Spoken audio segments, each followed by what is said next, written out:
And so we settle in. You can feel your body beginning to grow heavy in the most pleasant way. In our time together tonight, there is nothing to examine, nothing to understand, only the gentle rhythm of a story, the story of a fever you couldn't stop. Before we drift too far, if you feel a connection to this place, you're welcome to leave a quiet like or subscribe. Think of it not as a task, but as leaving a soft footprint in the sand before you continue your journey inward. And perhaps, as you leave that footprint, you might whisper where you're listening from in the comments. It's always a quiet comfort to know the cities in the late hours where these stories find a home. Alright, let the shadows in your room grow long and soft. Maybe you can hear the faint sound of your own breathing. And together, let's allow the story to begin. The cart rattles to a stop. You step down, your boots landing softly in the dusty street. And the first thing you notice is the heat. It's July, in the free imperial city of Strasbourg.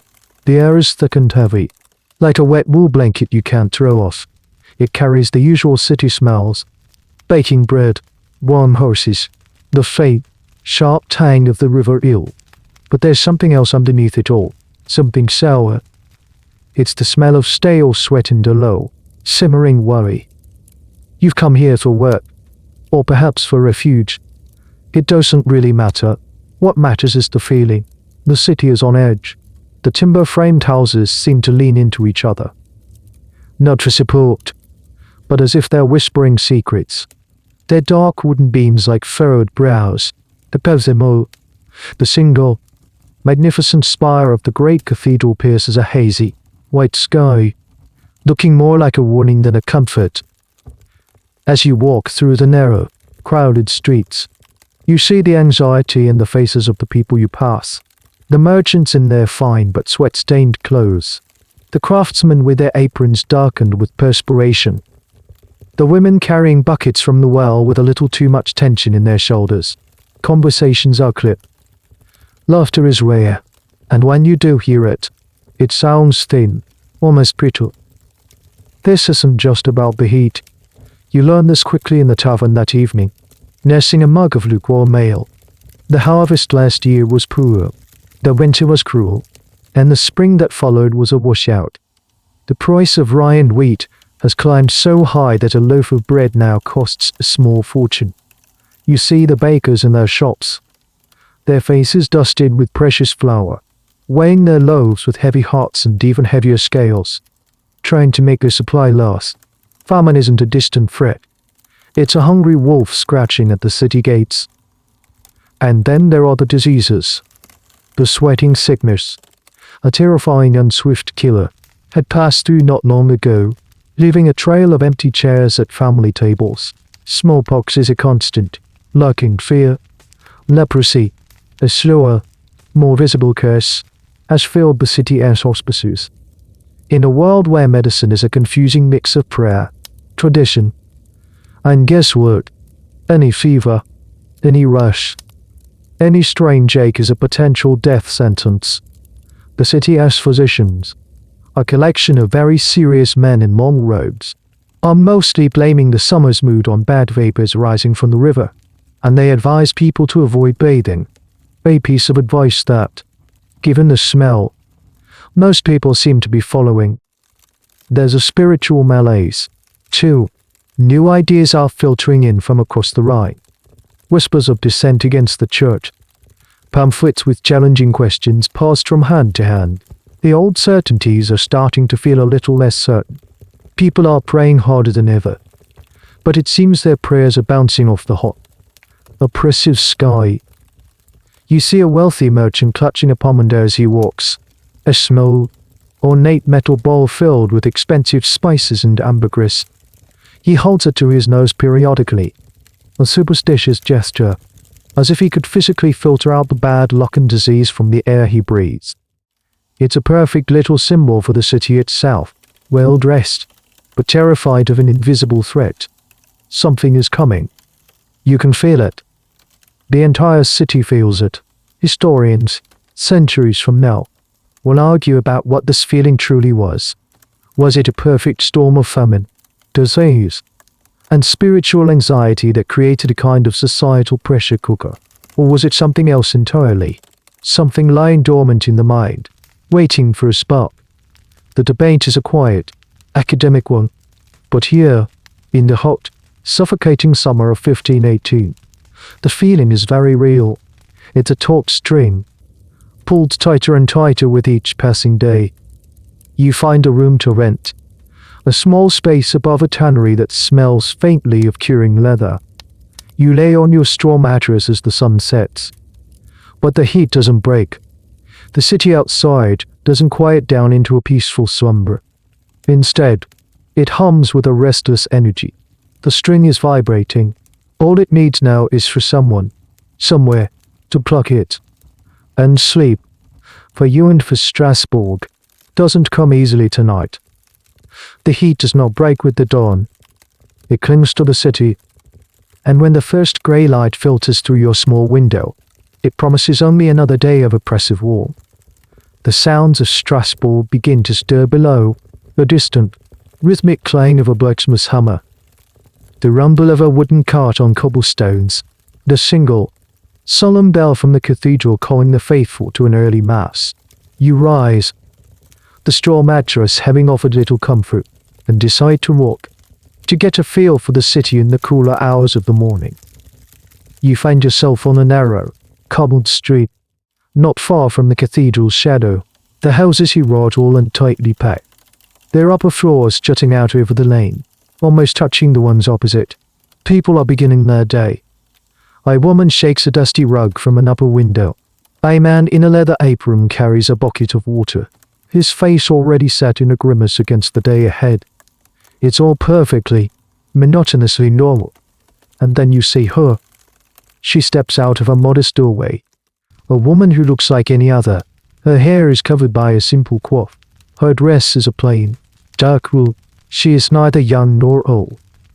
You might not have noticed her at all, except that she stops in the middle of the street.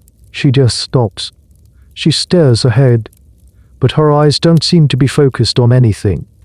They look past the timbered walls, past the cathedral's spire, into some middle distance only she can see. Then, her foot taps, once, twice. It's a small, nervous movement. You assume she's waiting for someone, perhaps impatient. But then her other foot begins to shuffle. Her hips sway, a slight, awkward motion. Her arms, which had been hanging limp at her sides, begin to lift, her hands flexing undone flexing. She has started to dance. But it isn't dancing. There is no joy in it. There is no music. The only sound is the soft, rhythmic scuffing of her leather shoes on the dusty cobblestones. Her movements are jerky, uncoordinated. She twirls, but it's a clumsy, unbalanced spin that almost sends her to the ground. She kicks her leg out, but it's a gesture without grace. A twitching puppet skip. Her face remains a blank mask. Her mouth slightly agape. Beads of sweat are already forming on her brow, glistening in the morning light. A few people stop to watch. A baker, his hands white with flour, stands in his doorway, a curious frown on his face. Two women on their way to the market pause, their baskets on their hips, and exchange a whispered comment.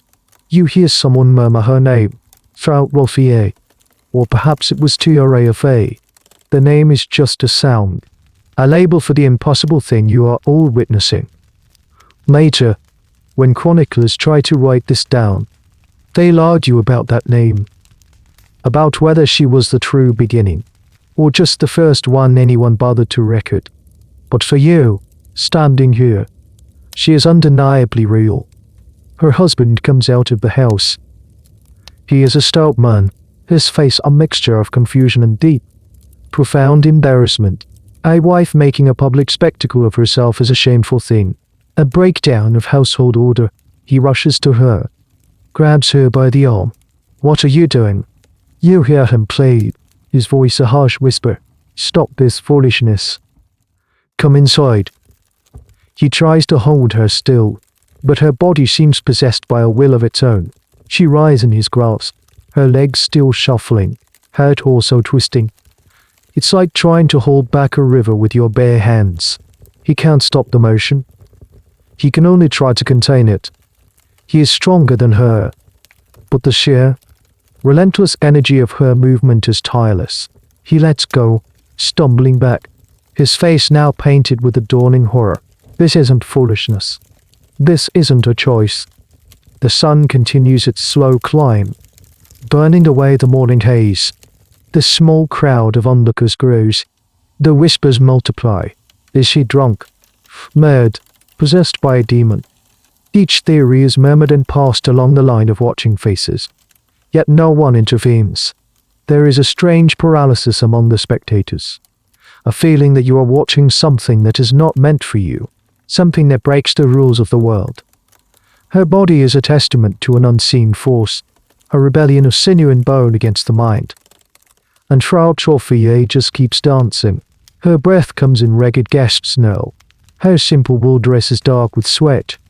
Her hair is coming loose from her coif, sticking to her damp face.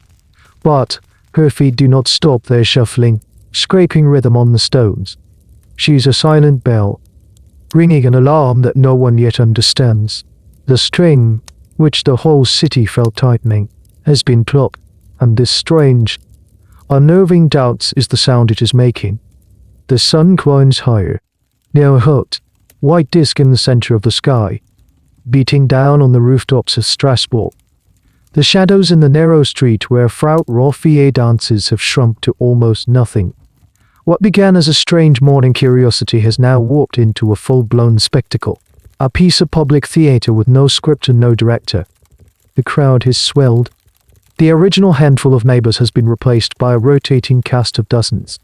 Shopkeepers have abandoned their stalls, apprentices have left their workshops, and children, sensing a break in the day's routine, weave through the legs of the adults, their eyes wide with a mixture of fear and excitement. The air is thick with the buzz of speculation. You hear a woman mutter that Frau Chauffier must have had a fight with her husband, and this is some strange, new form of spousal defiance. The man next to you, a burly dyer with blue-stained hands, scoffs at that. It's the devil's work, he says, making a small, almost unconscious sign to ward off evil. Her soul is no longer her own. Her husband, a man whose name you now know as Herr Chauffier, has tried everything. He has pleaded. He has commanded. He has brought her a small wooden stool, begging her to sit, to just rest for a moment. But she danced around it, her vacant eyes not even registering its presence. He brought her water in a clay cup, and you watched as he tried to bring it to her lips. She knocked it from his hand, not with malice, but with a clumsy, flailing arm movement that was part of her relentless dance. The water splashed onto the dusty cobblestones, darkening them for a few moments before the thirsty sun drank it up. He has since retreated to his doorway, slumped against the frame, a man utterly defeated by the inexplicable. The dance itself has changed. It is no longer just the awkward shuffling untwirling of the morning. It has become more frantic, more desperate. She leaps now, her feet leaving the ground for a brief moment before landing heavily. She throws her head back, her face to the unforgiving sun, as if in agony or ecstasy. It's impossible to tell. Her arms are no longer just twitching. They swing wildly, carving chaotic patterns in the thick, humid air. Some historians will later suggest that this was a performative act, a conscious decision to gain attention. But as you watch her, you see no sign of intention. You see only compulsion. Her body is a prison, and the dance is its desperate, endless rattling of the bars. A peculiar, and frankly, weird dynamic has taken hold of the crowd.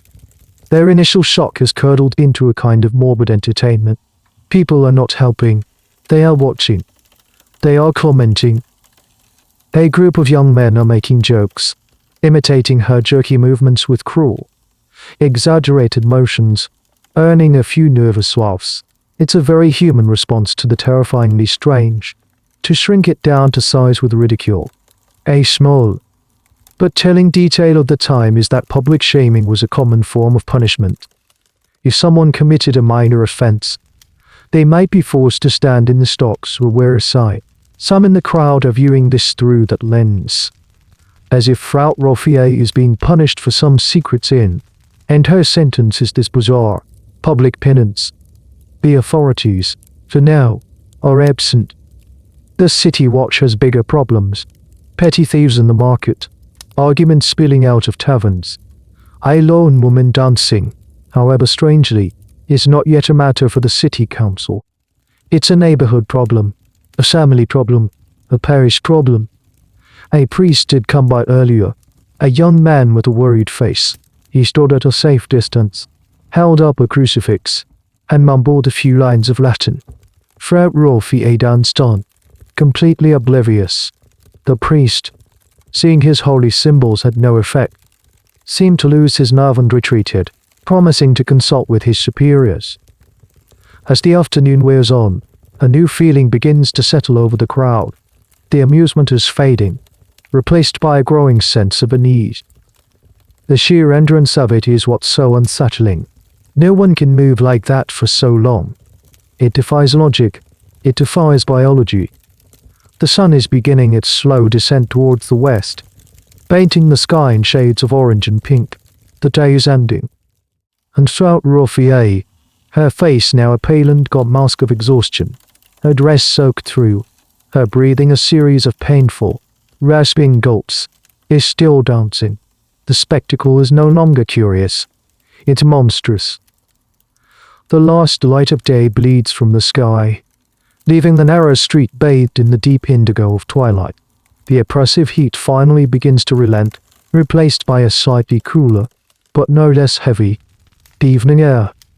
Windows on the upper floors of the houses begin to glow with the soft, flickering light of candles and oil lamps, casting long, dancing shadows onto the cobblestones below. The crowd of spectators has thinned. The demands of the evening meal, of children needing to be put to bed, of a life that must go on, have pulled most of them away. But you remain.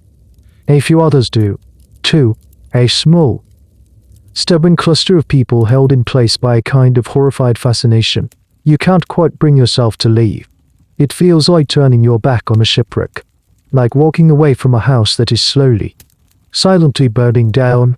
The daytime sounds of the city have been replaced by the nighttime ones. The distant bark of a dog, the faint notes of a lute from an open window, the low murmur of conversation from behind closed doors, and in the middle of it all, one sound persists. The soft, relentless scrape and shuffle of Frau Rose's shoes. She is a silhouette now, a dog, jerky shape moving against the deepening gloom. You can no longer see the expression on her face, but you can imagine it. The vacant eyes, the slack jaw, the lines of exhaustion etched into her skin. You can hear her breathing, a ragged, desperate sound that seems impossibly loud in the relative quiet of the evening. It's a sound that speaks of lungs burning, of a heart hammering against ribs, a body screaming for rest that it cannot have. Her husband has a little lamp in their doorway. Its yellow light spills out onto the street, illuminating a small circle of the scene. He sits on a stool just inside, his head in his hands, a man besieged. Every so often, he looks up, his face a portrait of helpless misery, as his wife dances in undoubt of the light's edge. She is both there and not there, a familiar ghost haunting her own front step. Some say she must have stopped, that she must have collapsed for a few hours, that no human body could possibly endure this without a pause. Nature accounts, written by men who were not there, will try to inject reason into the story, to smooth over the impossibly sharp edges of the event.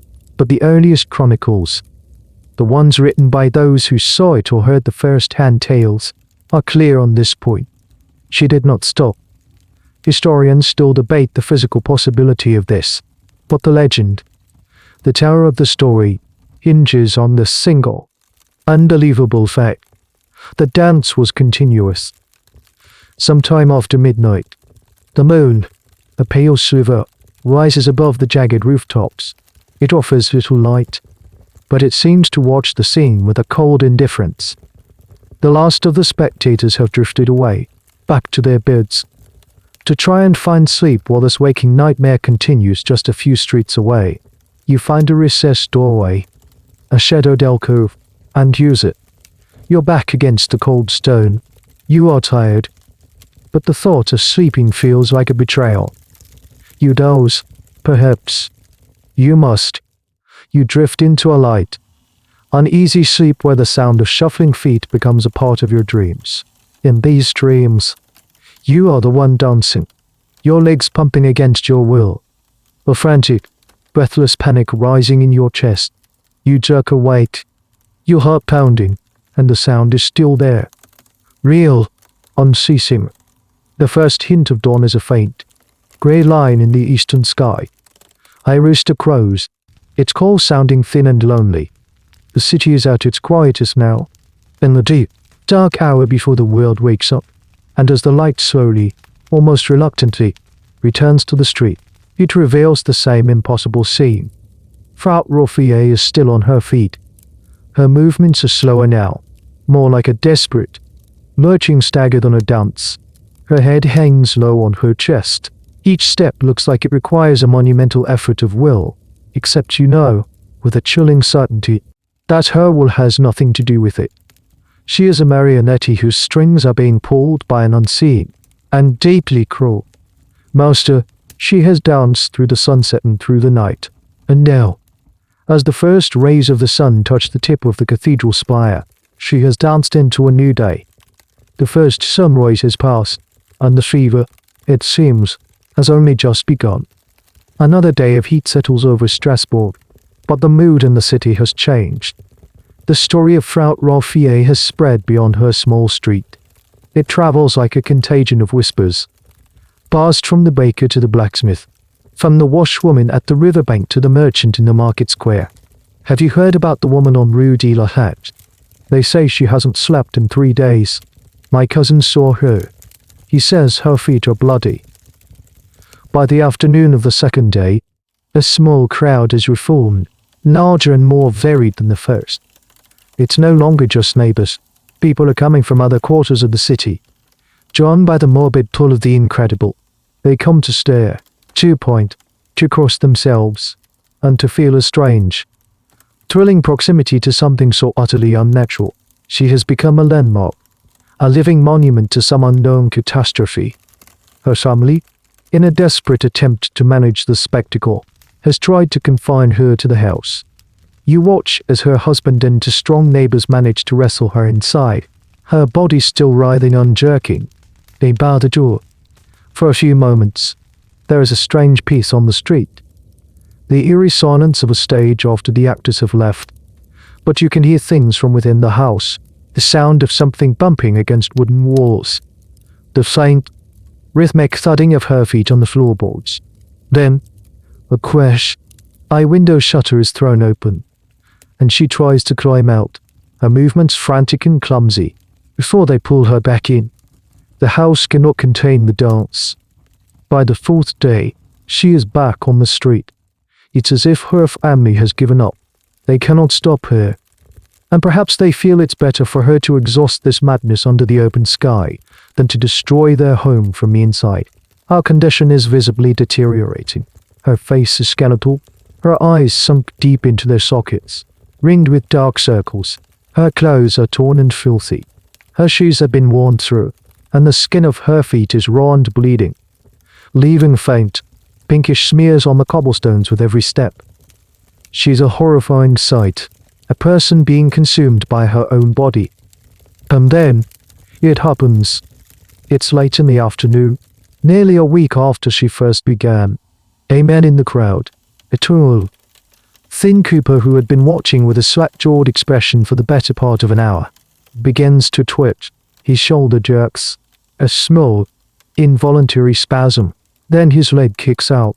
He tries to steady himself, a look of profound confusion on his face. He grabs onto the wall of a nearby house, his knuckles white, but his other leg begins to stomp. A heavy, uncontrolled rhythm. He pushes himself off the wall, and now both his feet are moving, a clumsy, shuffling jig that mirrors Frau Rothier's own. He doesn't want to dance. You can see the terror in his eyes, but his body is no longer listening to him. A woman near him shrieks and backs away. The crowd, which had been pressing in, now recoils, creating a sudden, empty space around the newly afflicted man. It's one thing to watch a single person, an anomaly, a freak occurrence. It's another thing entirely to see the madness leap from one person to another, like a spark jumping a gap. The fear in the air becomes a palpable thing, something you can almost taste. It's metallic, like blood. Within hours, another joins them, a young woman, a seamstress apprentice, who was on her way to deliver a finished garment. She drops her bundle of cloth, and her hands begin to flutter at her sides like trapped birds. Then her feet start their frantic, pointless journey. She begins to weep, silent tears streaming down her face. But the tears do not stop the dance. By the end of the week, there are more than 24 of them. Men, women, a few adolescents. They are not dancing together, not in any coordinated way. Each is lost in their own private, kinetic hell. Their paths cross and they sometimes bump into each other, but there is no recognition in their eyes.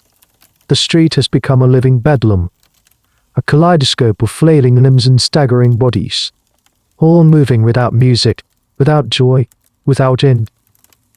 The city's reaction shifts from curiosity to alarm. This is no longer the strange tale of Frau Roffier.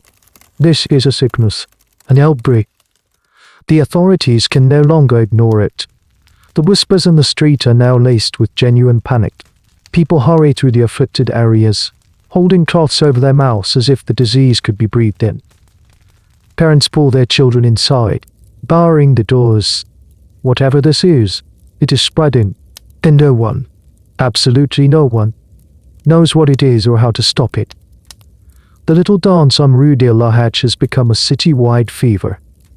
The news of the spreading affliction finally reaches the ears that matter, or at least, the ears that hold the city's purse strings and official seals. In a grand, wood-panelled room in the Maison d'Iberville, the city hall, the Council of Guildsmen assembles. These are the most powerful men in Strasbourg.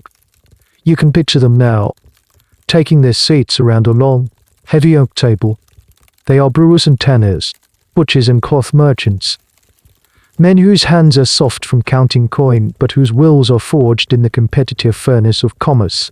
Their faces are grim, their brows furrowed under their velvet hats and fine woolen caps. This is not a problem they are equipped to handle.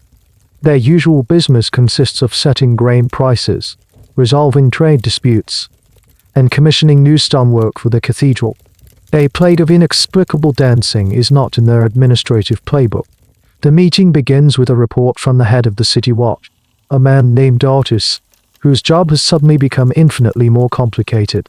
He describes the scene in the streets, the growing number of dancers, now estimated at over 30, the public panic, the disruption to daily life and, most importantly, to business. Cars can't get through the afflicted streets. Shoppers are staying home. The orderly hum of commerce is being replaced by a chaotic, shuffling silence. The guild's men listen, their expressions shifting from disbelief to deep concern. A master tanner, a man known for his pragmatic, no-nonsense approach, is the first to speak. He declares it a public nuisance. These people are blocking the thoroughfares. They should be arrested, locked up until they come to their senses. It's a simple, straightforward solution. The kind of solution a man who deals with stubborn animal hides would appreciate. But a representative from the Bakers' Guild, a more pious and nervous man, quickly objects. "Arrest them," he asks, his voice trembling slightly. "These are not criminals. They are afflicted, possessed. Perhaps. What if this is God's judgment upon our city? To lock them away would be to invite further wrath."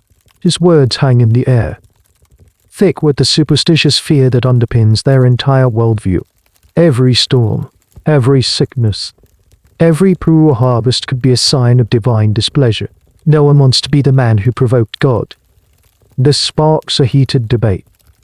One side argues for order, for containment, for treating this as a breakdown of social discipline.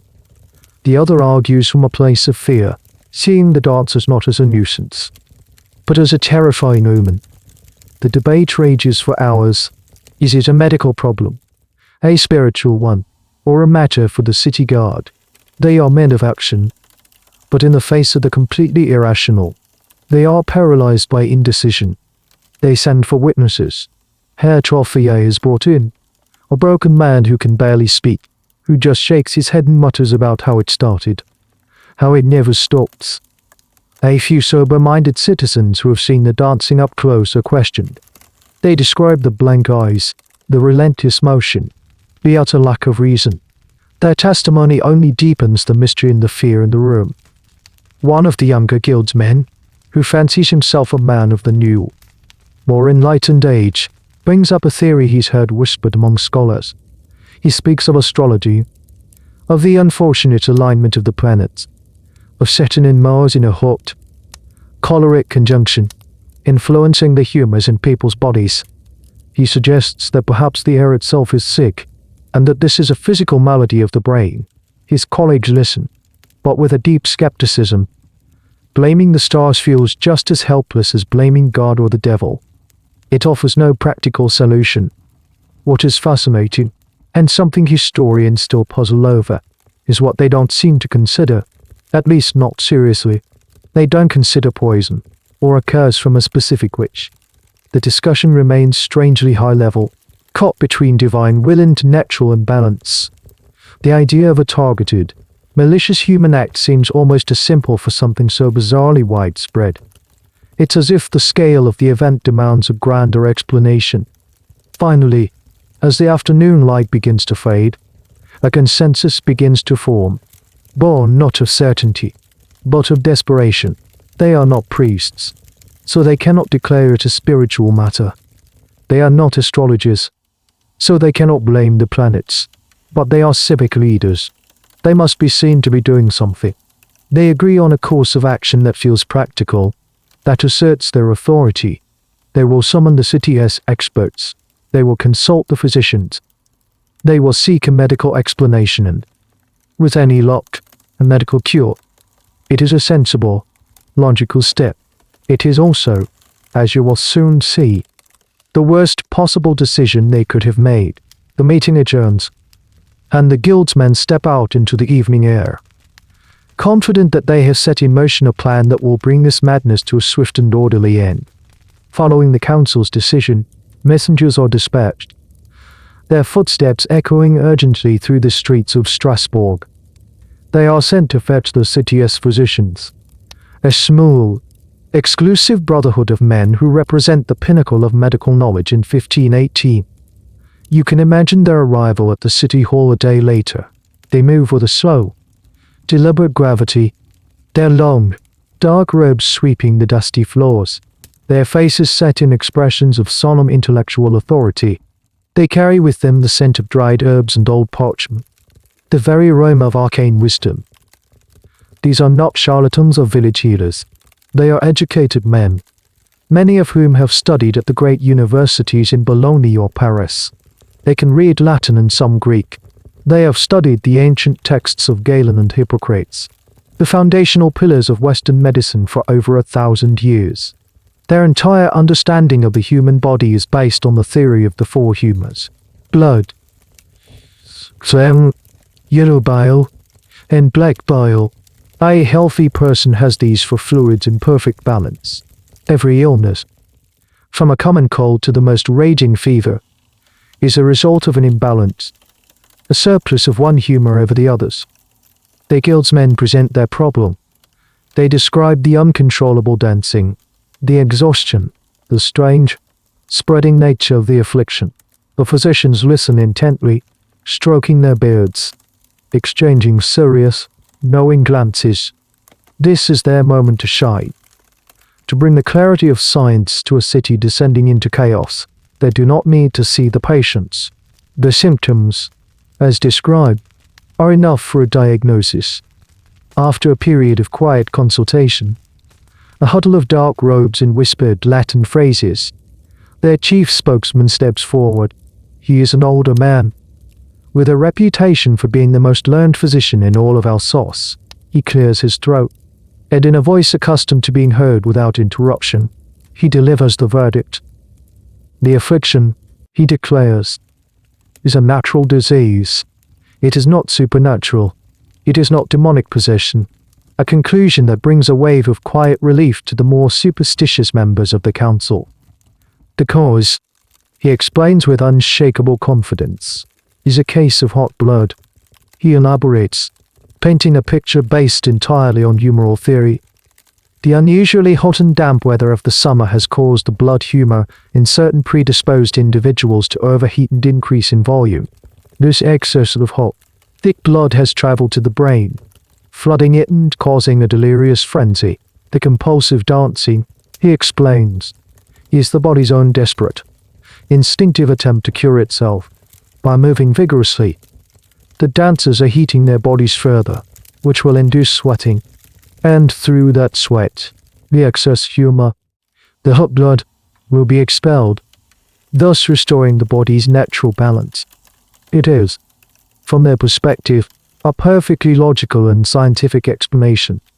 It fits their model of the human body exactly. There is no need for new theories, no need to confess ignorance. The ancient wisdom of Galen has, once again, proven sufficient to explain even the most bizarre of modern maladies. A few centuries from now, this diagnosis will be held up as a textbook example of catastrophic medical misjudgment. Other dangers of forcing reality to fit a preconceived theory. But here, in this room, it is received as a brilliant piece of diagnostic reasoning. One of the guild's men, a practical man, asks the crucial question. So, if the dancing is the cure, are you saying we should simply let them continue? The chief physician nods sagely. Precisely, he says, but we must help them. Their natural curative instinct is correct, but it may not be vigorous enough to ensure a swift recovery. They must be encouraged to dance, constantly. They must sweat out the fever. This is the moment, the catastrophic turning point. A more skeptical mind might have questioned this.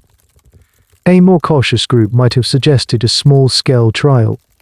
But the guild's men are desperate for a course of action, and the physicians, quoting the unassailable authority of medical science, have just handed them one. They have not just provided a diagnosis, they have provided a prescription. It's a bizarrely convenient diagnosis for the city leaders. It absolves them of any moral or spiritual failing. It's not God's wrath.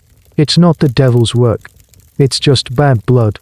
A natural, albeit dramatic, illness. And the cure isn't complicated. It doesn't require expensive medicines or complex rituals. It simply requires leaning into the chaos that has already begun.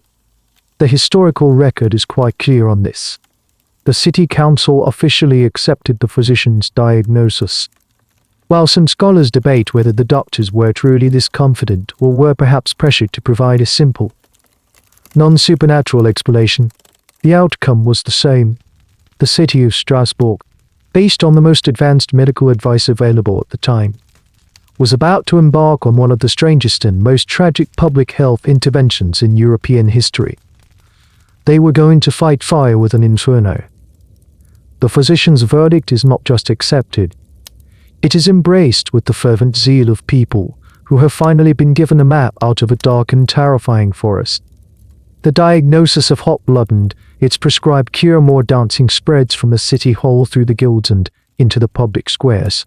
It is official, it is scientific, and it gives everyone a role to play in combating the strange plague.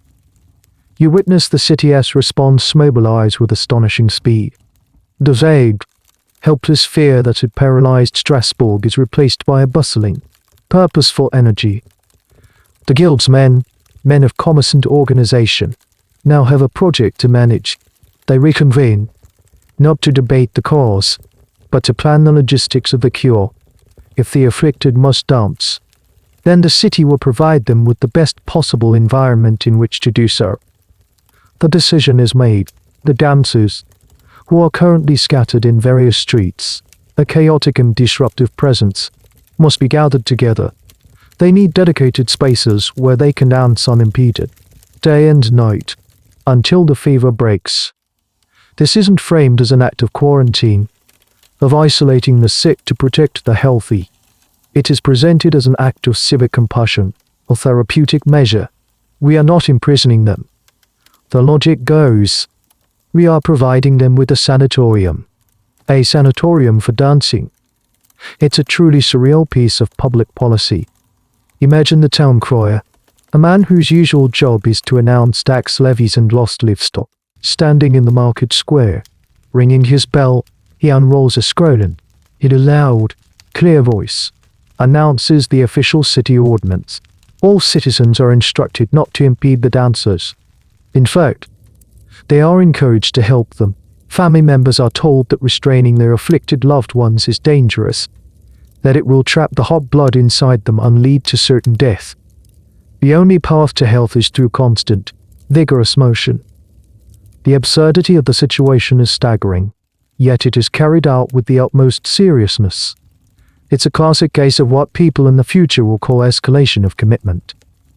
The initial decision, based on flawed medical theory, is now being reinforced with resources, manpower, and the full weight of civic authority.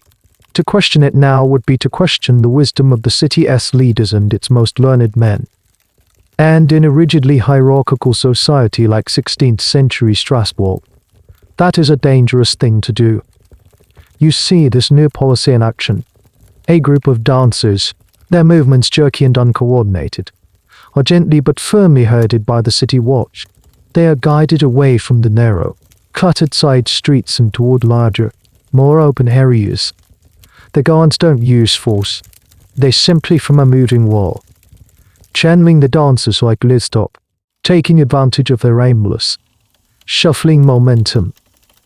The reaction of the dancers themselves is, of course, non-existent. They are so lost in their kinetic prison that they are barely aware of being moved. They are passive participants in their own bizarre cure.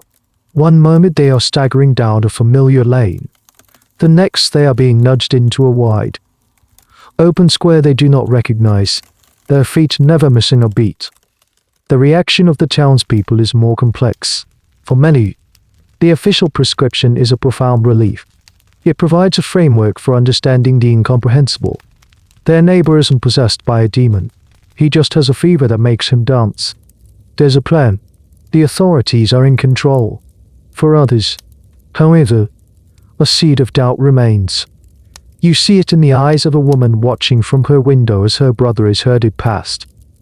His face a mask of gaunt exhaustion. She clutches a rosary, her lips moving in silent prayer. The city can call it hot blood, but she still sees the devil's work. Historians often wonder if anyone openly opposed this plan. Did any physician, perhaps a younger, less established one, dare to suggest that dancing people to the point of collapse might be a bad idea? The records are silent. Dissent, if it existed, was not recorded. What is recorded is the city's full-throated commitment to this strange and terrible prescription. It was a moment when collective anxiety and flawed expertise combined to create a perfectly logical and perfectly deadly solution. The city of Strasbourg, in its wisdom, had decided that the only way to stop the fever was to let it burn itself out, and to throw as much fuel on the fire as possible. The performance was about to begin in earnest. The city's new public health initiative required space. Grand, open spaces where the ever-growing number of afflicted citizens could dance their fever away without tripping over market stalls or falling into drainage ditches. The guildsmen, ever the pragmatists, quickly identified the most suitable locations.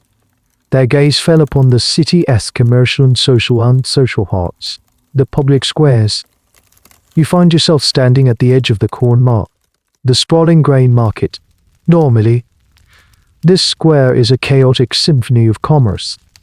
It's a place of shouting merchants, of overflowing sacks of wheat and dry, of the clatter of weights on scales and the jingle of coin. Farmers from the surrounding countryside bring their carts here, their faces weathered by the sun, to haggle with the city's bakers and brewers. It's the stomach of Strasbourg, the place that feeds the city. But not today. Today, it is being methodically and efficiently cleared. Members of the City Watch, acting on the council's orders, move through the market with a firm but not unkind authority. They go from stall to stall, informing the merchants that they must pack up their wares and move. Official city business, they say, a temporary measure for the public health. The merchants are, to put it mildly, unhappy. You hear them grumbling. Their protests are low, angry buzz beneath the general commotion. Mills. Where are we supposed to go? A stout woman selling cheese demands, her hands on her hips.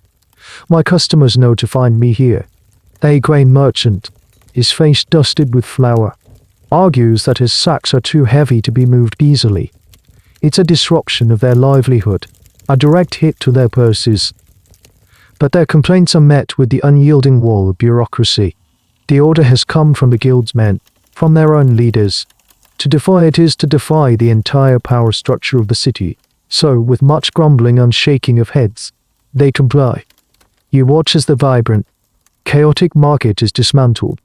Sacks of grain are laboriously hauled onto carts. Barrels of salted fish are rolled away.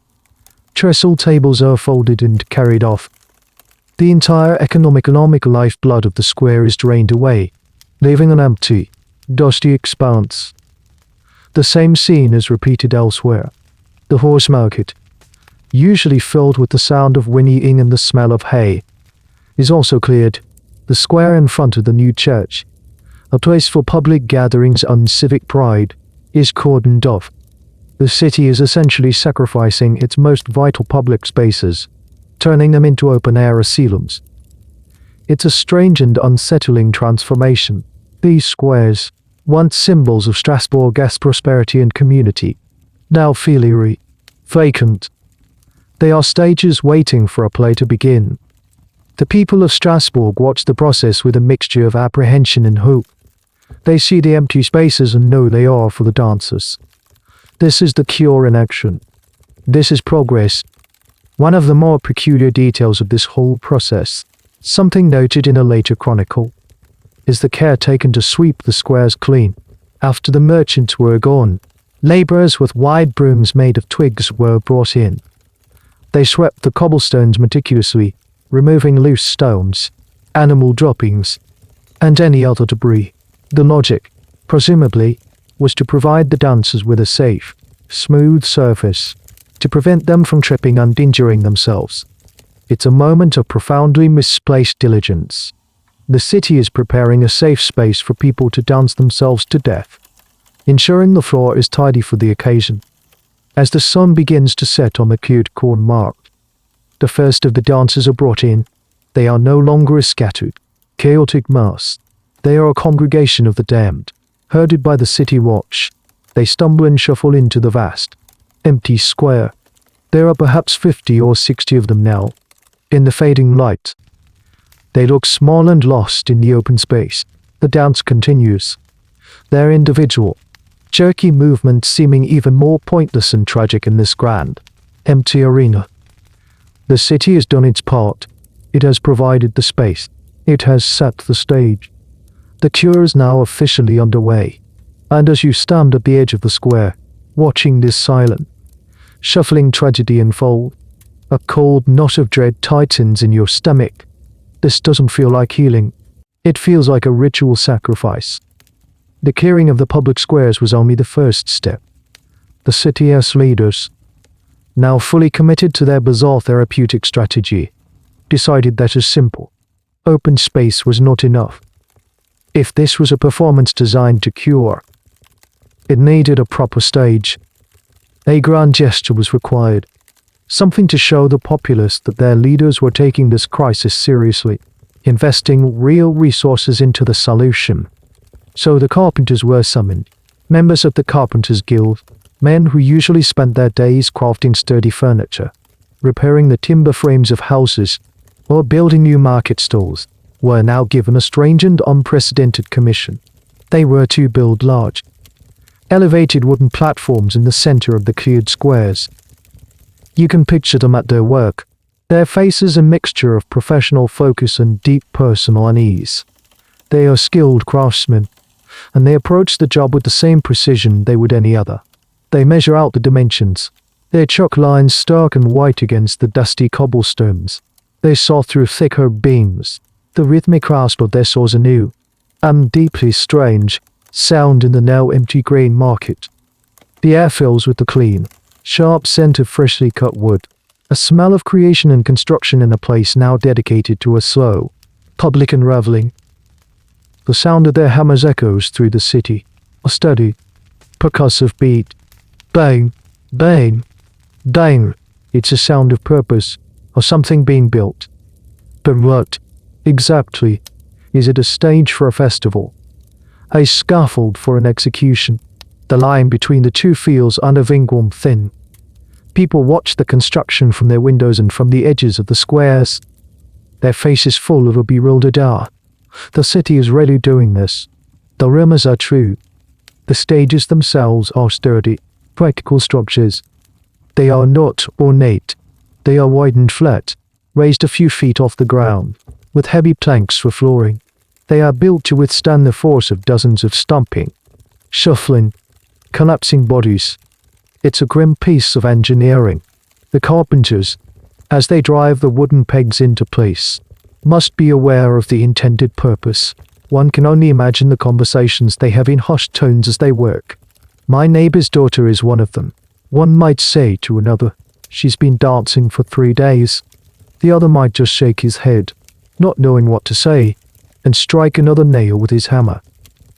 This act of building stages is one of the most debated aspects of the entire affair. Some historians argue it was a purely practical decision, a way to keep the dancers contained and visible, to make the management of the cure more efficient. But others see a deeper, more psychological motive at play. By moving the dancers from the street level onto a stage, the city was transforming them. They were no longer simply afflicted neighbors. They were performers in a civic drama. The stage created a clear boundary between the dancer and the observer, between the sick and the well. It turned a terrifying, chaotic reality into a spectacle, something that could be watched from a safe distance. It was a way of controlling the narrative, of turning mass hysteria into managed theater. One of the more outlandish, though not entirely impossible, theories that has been floated is that the guild's men saw a commercial opportunity, with so many people gathering to watch the dancers. Perhaps they envisioned charging for the best viewing spots, or allowing vendors to sell food and drink. There is no hard evidence for this, but in a city run by merchants, the thought might have at least crossed their minds. For now, however, the official purpose remains purely therapeutic. Within a few days, the stages are complete. They stand in the center of the empty squares, solid and imposing. The rough, pale wood of their surfaces seems to soak up the punishing summer sun.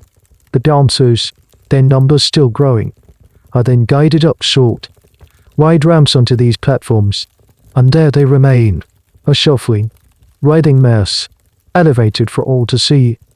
Their private agony is now a public exhibition. The city of Strasbourg, in its desperate attempt to find a cure, has built a theater of the absurd, and the curtain is about to rise on the deadliest performance imaginable. The stages are built, the dancers are gathered upon them, but the city's strange therapeutic vision is not yet complete. The physicians had insisted that the cure required vigorous and continuous motion. Simply allowing the afflicted to shuffle and stagger on their own was not enough. They needed encouragement. They needed a rhythm to follow, a relentless beat to drive their tired limbs onward. They needed music. And so, another order goes out from the city hall. The city is hiring musicians. Messengers are sent to the guild halls of the musicians, and they travel to the taverns and inns where minstrels and players earn their keep. They are looking for anyone who can hold a tune and keep a beat, pipers with their shrill, insistent melodies, drummers with their deep, hypnotic rhythms, fiddlers with their soaring, driving energy. You can imagine the scene as these musicians are assembled. They are a motley crew, not the pious organists of the cathedral, but the men who play for weddings and festivals, whose music is the soundtrack to the city's joys and revelries. They are offered good pay civic money, guaranteed by the guilds. In a time of famine and economic hardship, a steady wage for playing music is an offer few can refuse. But the gig is a strange one. They are not being asked to play for dancing couples at a fair. They are being contracted to provide a non-stop musical score for a play. They are laid to the newly built stages, where dozens of people are twitching and flailing in the summer heat. Their job, they are told, is to play loudly and without stopping. You watch as a small band takes its position at the corner of the stage in the grain market.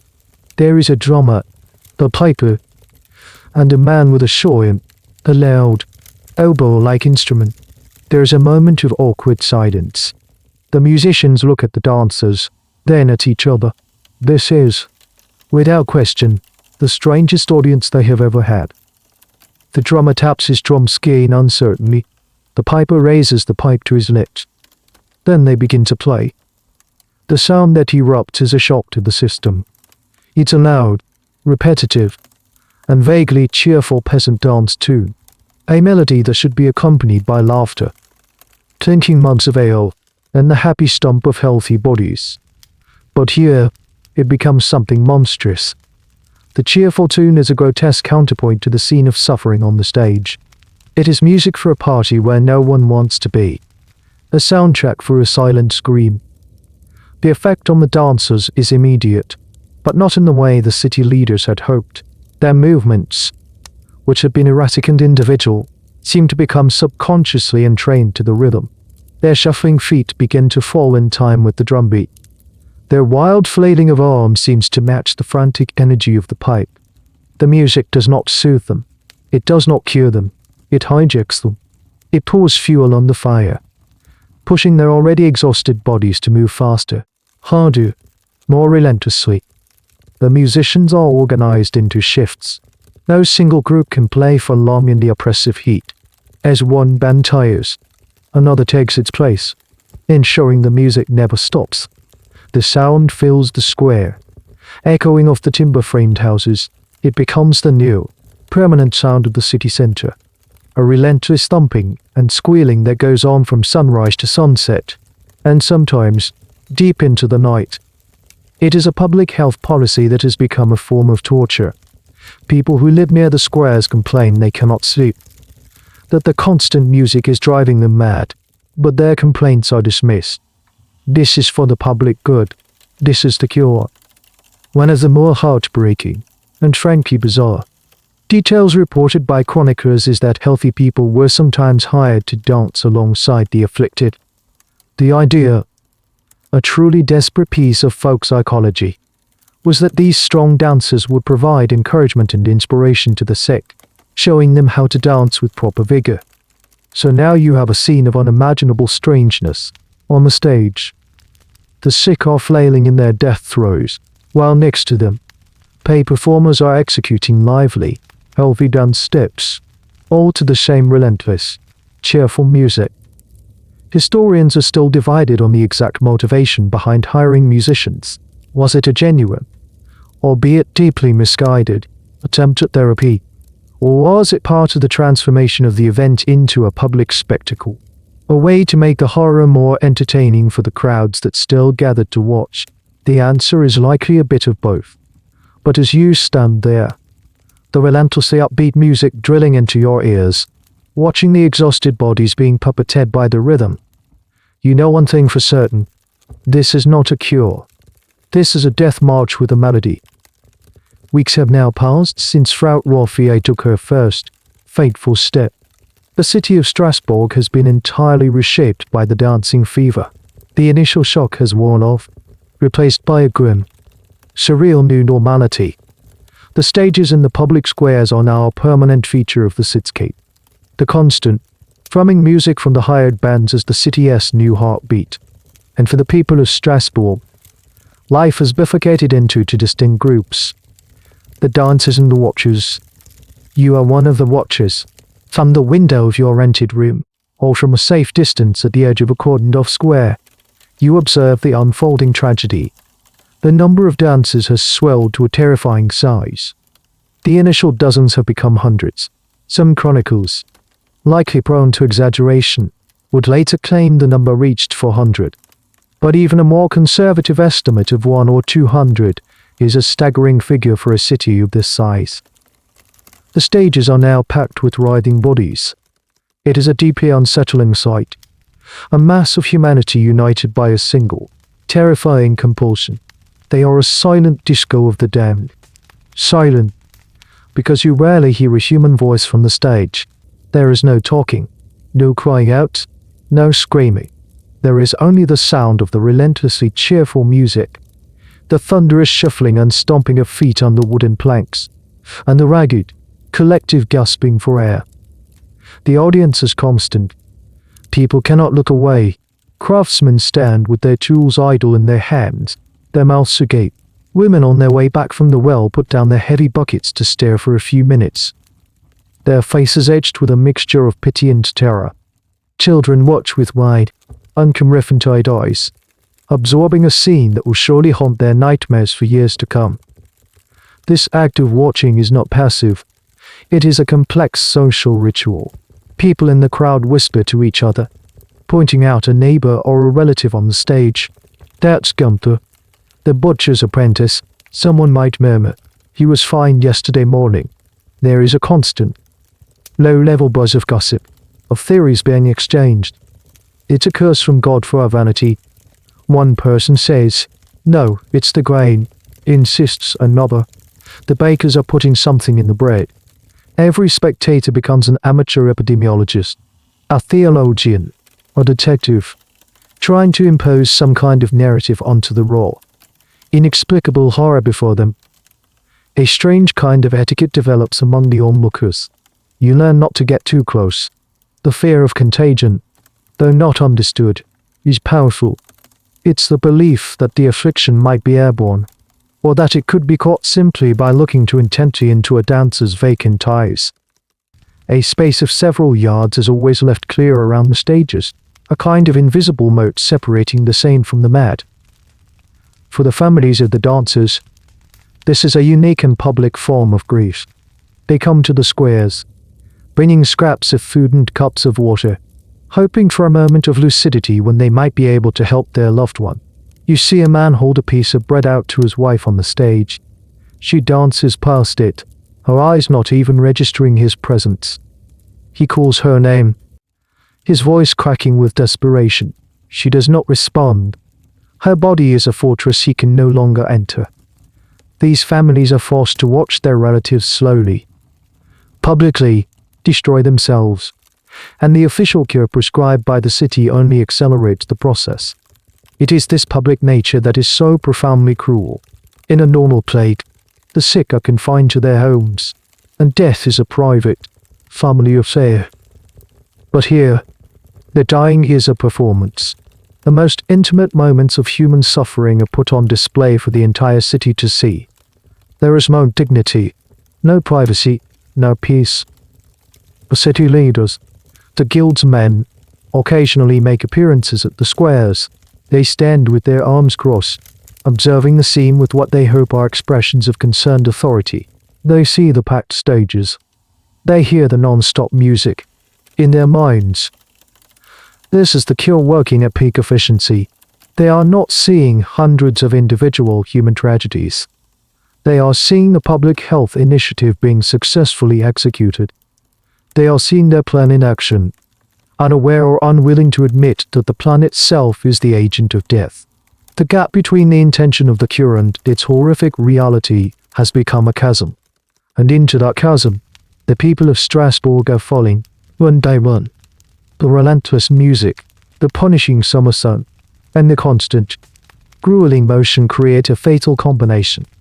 The human body, for all its resilience, has its limits. And on the stages of Strasbourg, those limits are being reached, and then brutally surpassed. Hour by hour, day by day, the city's spores or prescription is now bearing its inevitable, tragic fruit. The dancers begin to die. You are there in the crowd when the first one falls. It happens in the late afternoon, when the heat is at its most ferocious. A man in the center of the stage, who had been leaping and twirling with a particularly frantic energy, suddenly stops. His body goes rigid for a moment, his eyes wide with a final, shocking return to lucidity. He clutches at his chest, a single, guttural sound escaping his lips. Then, he collapses onto the wooden planks, a puppet whose strings have been abruptly cut. A collective gasp ripples through the onlookers. The music, for the first time in hours, falters. The piper lowers his instrument, his eyes fixed on the fallen man. The drummer's beat stumbles and then stops. For a few blessed seconds, there is silence, broken only by the continued, oblivious shuffling of the other dancers, who move around the body as if it were just another obstacle. The silence doesn't last. A city guard, his face pale, barks an order to the musicians. Play on. You were told to play on. The music starts up again, hesitant at first, then regaining its relentlessly cheerful rhythm. It is a desperate attempt to maintain the fiction that this is all part of the cure, that nothing has gone wrong. Two men, their faces grim, climb onto the stage. They are not doctors. They appear to be city laborers, perhaps the same men who swept the square clean. They move awkwardly through the throng of dancers, and you watch them check the fallen man. There is no attempt to revive him. They simply take him by the arms and legs and carry his limp body off the stage. The crowd parts silently to let them through. The man's wife follows behind them, her face a mask of disbelief. Her wails a heartbreaking countermelody to the jaunty tune still playing in the square. This is the first. It is not the last. Over the next few days, it becomes a regular occurrence. The collapses are sudden and frequent. Some die as the first man did, from what you would call a heart attack. Their hearts, strained beyond endurance, simply give out. Others succumb to strokes, their bodies twisted into a final, rigid pose. Many more simply die of exhaustion. Their bodies, depleted of all energy, all fluids, all salt, just stop. They stumble, fall, and do not get up again. The process of removing the bodies becomes routine, a grim piece of stage management. The laborers are always on standby now, waiting at the edge of the stage, where dancer falls. They move in swiftly, efficiently, removing the deceased before it can disrupt the therapeutic spectacle for too long. The chronicles of the time state it plainly. People were dying from exhaustion. Some accounts mention that as many as 15 people were dying each day. This number is almost certainly an exaggeration, a way of conveying the sheer horror of the event. But even if the true number was a third of that, it means that every day, 4 or 5 families were watching a loved one being danced to death by order of the city. The historical debate here is a somber one. Did the city leaders know their cure was killing people? Of course they did. They could see the bodies being carried away, but they were wrapped by their own logic. According to their physicians, the dancing was the only way to expel the hot blood. If a patient died during the process, it wasn't because the cure was wrong. It was because the patient was too sick to be saved. Their disease was simply too advanced. The deaths, in a twisted way, were seen as proof that the diagnosis was correct, that the affliction was indeed a deadly one. It's a terrifying example of confirmation bias, where every piece of evidence, even evidence of catastrophic failure, is interpreted as support for the original theory. The city of Strasbourg has become a place of public, state-sanctioned death. The cheerful music, the stages, the watching crowds, it has all become the backdrop for a relentless, rolling funeral. The smell of sweat and dust in the squares is now tinged with something else. The faint, sweet, cloying smell of death, and the fever rages on. Its rhythm now marked not just by the beat of the drum, but by the steady, grim pace of the falling bodies. The mounting death toll becomes impossible to ignore, even for the most woefully blind of the city's leaders. The sight of bodies being carried daily from the dancing stages begins to fray the civic resolve. The physician's confident assurances that this is all part of the natural course of the disease start to sound hollow. The cure is visibly failing, and in the most gruesome way possible. The mood in the city shifts again, from panicked action to a dawning, horrified realization that they have made a terrible mistake. This realization forces a crisis meeting at the city hall. The same guildsmen who had so confidently endorsed the medical solution now sit around the same oak table, their faces etched with a new kind of fear, not the fear of the unknown, but the fear of being culpable. Their plan has not only failed to stop the plague, it has become its most efficient instrument of death. They are no longer just leaders. They are accessories. Into this vacuum of authority steps a new power. The Church. For weeks, the clergy of Strasbourg had been largely sidelined. The city council, in a rather modern and secular move for the time, had defined the dancing plague as a medical issue, a natural disease, thereby placing it under the jurisdiction of physicians on civic administrators. But now, with the physician's methods so catastrophically discredited, the spiritual explanation comes roaring back to the forefront. You can imagine a delegation of high-ranking priests, led by the bishop's own representative, sweeping into the council chamber. Their black robes are a stark contrast to the colorful velvets of the merchants. Their expressions are not of confusion, but of grim, righteous certainty. They have been watching the unfolding disaster with growing alarm, and now they are here to reclaim control of the narrative. Their spokesman's voice is low and resonant, a sound honed by years of sermons in the cavernous space of the cathedral. He does not offer a diagnosis, he delivers a judgment. You have treated this as a malady of the body, he might say, his gaze sweeping across the faces of the guildsmen. You were wrong. This is a malady of the soul. He declares that the dancing is not a symptom of hot blood, it is a divine punishment. God is angry with Strasbourg. The city has become a den of sin, of vanity, of blasphemy, of greed. He points to the growing popularity of lavish clothing, the gambling that takes place in taverns, the whispers of heretical new ideas questioning the authority of the Pope. The plague, he proclaims, is God's scourge, a physical manifestation of his wrath designed to shake the city from its sinful slumber. This explanation, in a way, is far more terrifying than the medical one, but it is also more comforting. If the plague is a punishment, then it has a cause that can be understood and, more importantly, a solution that can be enacted.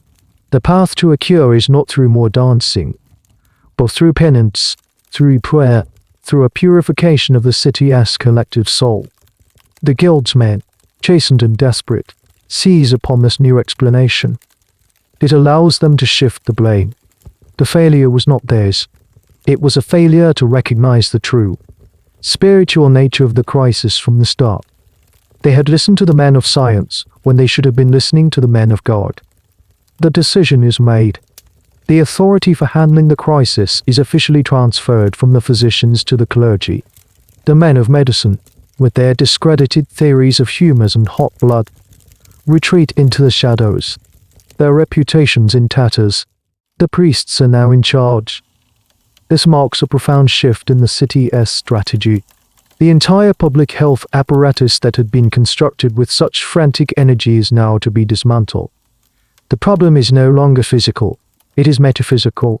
The enemy is not an imbalance of fluids, but the forces of celestial anger, and the battle will now be fought not with stages and music, but with prayer, ritual, and a desperate, city-wide act of atonement. The brief, disastrous reign of secular, scientific reason is over. The age of faith, in its most fearful and absolute form, has returned, with the clergy now in command. The city's response to the plague undergoes a radical and immediate transformation. The first and most audible change is the silent. The city watch is dispatched to the public squares with a new set of orders. They approach the weary, sweat-soaked musicians and tell them to pack up their instruments. The music stops. Mid-note, the shrill sound of a piper is cut off. The relentless, thumping drumbeat that had become the city's frantic pulse finally ceases. The silence that descends is profound and deeply unsettling. It is not a peaceful quiet. It is a heavy, expectant void, now filled only by the horrifully clear sound of hundreds of shuffling, scraping feet and the ragged, collective breathing of the dancers. The cheerful, grotesque soundtrack is gone, and the raw suffering of the afflicted is laid bare for all to see. It is, in its own way, even more terrible. The priest's next move is to give the terror a name. An enemy that is nameless is an enemy you cannot fight. In the libraries of the cathedral, surrounded by ancient manuscripts and the lives of the saints, the clergy consult their holy texts. They are searching for a precedent, a spiritual framework to fit the bizarre symptoms of the plague, and they find one. They find Saint Vitus. The story is told from the pulpits and in the public squares. You hear it passed in whispers from person to person, a new piece of law to explain the madness. Saint Vitus, they explain, was a young boy, a martyr from Sicily who lived centuries ago. He was a devout Christian who was persecuted for his faith by the Roman emperors. Legends grew around him, and he became the patron saint of entertainers, and, crucially, the one to pray to for protection against neurological disorders, epilepsy, lightning strikes, and any affliction that caused convulsions or uncontrolled movements. For centuries, a condition known as chorea, which causes jerky, involuntary motions, had been popularly known in parts of Europe as street Vitus dance. But there was a darker side to the legend, and this is the part the priests now emphasize. It was said that Saint Vitus held the power not just to cure the dance, but to inflict it.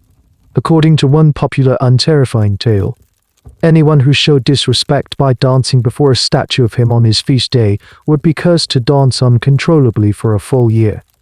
Whether the priests in Strasbourg came up with this connection on the spot, or simply applied a folk diagnosis that was already familiar to them, is a matter of quiet academic debate. But the effect is the same. They have found their celestial culprit. The puzzle pieces, in their worldview, tick perfectly into place. The city has been sinful. It has been filled with revelry and disrespect. It has, in a metaphorical sense, been dancing before the eyes of God on a holy day. And Saint Vitus, acting as God's enforcer, has sent this curse as a punishment. The affliction is officially named. It is the Saint Vitus dance, the curse of Saint Vitus. The name spreads through the city like fire through dry grass. It is a powerful act of psychological branding. The plague is no longer a random, terrifying it. It is now a specific entity with a name and a mythology. People cling to this explanation because it makes a terrifying kind of sense. It provides a reason, a villain, and, most importantly, a potential path to redemption. You can treason with hot blood, but you can repent before a saint. The naming of the plague changes everything. The dancers on the stages are no longer seen as merely sick. They are now viewed as the damned. They are cursed, the living embodiment of the city's sinfulness. The pity in the eyes of the onlookers is now mixed with a new, colder fear. The dancers are not just suffering. They are carriers of a holy curse. They are terrifying warnings of what happens when a city loses its way. And the central question hanging in the thick humidor is no longer how do we cure their bodies, but rather, how do we appease the angry saint who has done this to us? The stage is now set for a new kind of intervention. One based not on medicine or music, but on desperate, spiritual appeasement. The new silence that blankets Strasbourg is a heavy, smothering thing. The frantic energy of the prescribed cure has been replaced by a quiet, fearful piety. The city is holding its breath, collectively trying to be on its best behavior, as if the angry Saint Vitus were a cantankerous schoolmaster who might be listening at every keyhole. The air, once filled with the relentless sound of pipes and drums, now carries only the whisper of prayers and the ever-present, horrifying scrape of the dancers' feet.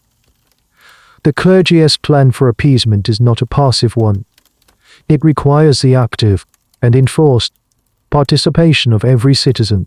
Once again, The town crier makes his rounds, his bell ringing with a new, solemn urgency. But this time, his scrolls do not contain medical advice.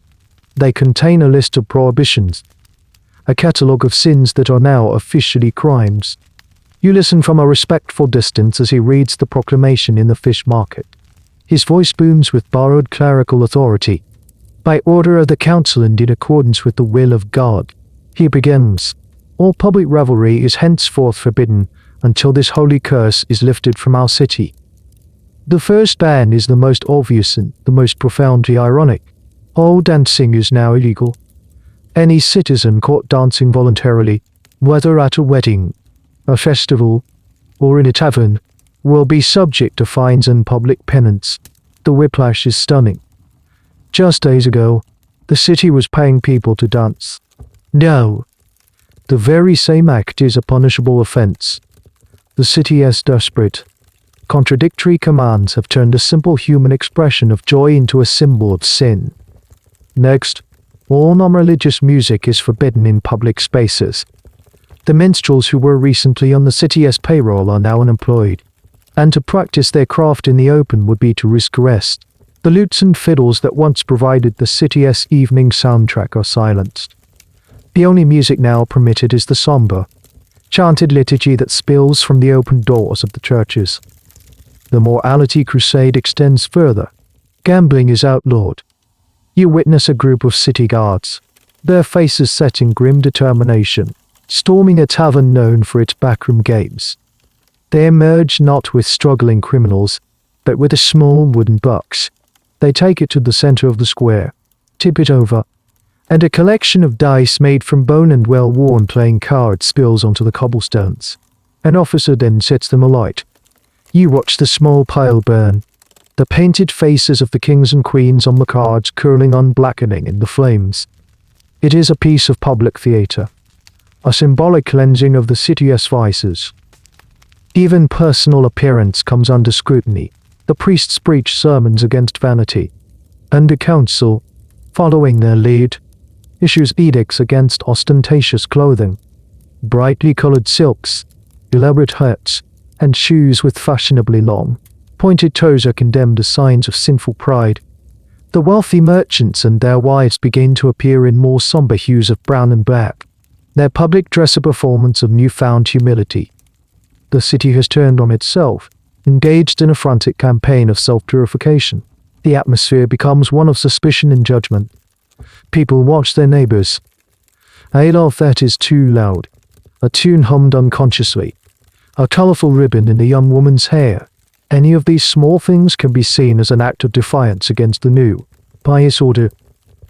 Historians will later debate the true motivation behind these sweeping prohibitions, where the city's leaders, in their terror, genuinely convinced that banning card games would appease an angry saint. Or was this, at its core, an exercise in social control, in a city spiraling into chaos? Imposing a series of strict, visible rules was a powerful way for the authorities, both civic and clerical, to reassert their dominance, to create an illusion of order even as the inexplicable plague raged on. The answer, as is so often the case, is likely a tangled mixture of genuine belief and pragmatic power politics. But for you, living in this city of enforced silence and virtue, the effect is palpable. It is suffocating. The joy has been systematically drained from public life.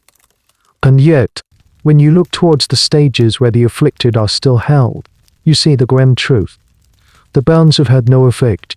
The dancers dance on, their numbers not diminishing. The curse, it seems, is not impressed by the city's sudden turn to piety. The self-flagellation has done nothing to stop the bleeding. The city's campaign of enforced piety has failed. Weeks of silent streets, banned games, and somber clothing have not diminished the plague by a single dancer. The initial hope that appeasement would work has curdled into a deeper, more profound despair. The curse, it seems, is stubborn. The city's penance has been deemed insufficient. The clergy and the guildsmen are forced to convene once more. Their faces longer, their options narrower. They are running out of ideas. It is in this atmosphere of desperation that a new, radical plan is conceived. It is born from a single, terrifying thought. What if the curse is not just on the dancers, but on the city itself? What if the very ground of Strasbourg, its streets, its houses, its market squares is tainted? If God and his saint will not be appeased by the city's quiet prayers, then perhaps the afflicted must be brought to the saint directly. They must be removed from this cursed place and taken on a pilgrimage. The destination is decided quickly. High in the Vosges Mountains, a day's journey to the northwest, there is a shrine. It is a small, remote chapel, carved into the rock of a hillside, and it is dedicated to one saint and one saint only, Saint Vitus. For generations, people with nervous afflictions had made the arduous journey to this shrine, leaving small offerings and praying for a cure. It was a place of last resort, a place you went when all else had failed. And for Strasbourg, all else had most certainly failed. The logistics of this plan are staggering. How do you transport hundreds of people who are in constant, uncontrollable motion? They cannot walk in a straight line. They cannot be reasoned with. They are a writhing, chaotic mass of humanity. The city's solution is as grimly practical as ever. Carts and wagons are requisitioned from every merchant and farmer who owns one. You watch as these vehicles are gathered, their wooden wheels rumbling on the cobblestones. They are not comfortable carriages. They are rough, open-topped farm carts, meant for hauling sacks of grain or barrels of wine. They are to become makeshift ambulances, or perhaps more accurately, mobile cages. The process of loading the dancers is a chaotic and heartbreaking ordeal. Groups of strong men, hired for the task, climb onto the stages. They are not gentle. They grab the dancers, whose limbs are still flailing, and physically wrestle them off the platforms and towards the waiting carts. The dancers, lost in their trances, do not fight back in a coordinated way, but their ceaseless motion makes them incredibly difficult to handle. It's like trying to bundle a storm into a wooden box. You see families weeping at the side of the street as their loved ones are harmoniously loaded into the wagons. A son, a mother, a husband, lifted like a sack of flour and deposited onto the hard wooden floor of a cart, where they immediately continue their frantic, shuffling movements, bumping into the other captives. Each cart is packed with as many people as it can hold, a tangled mass of twitching limbs.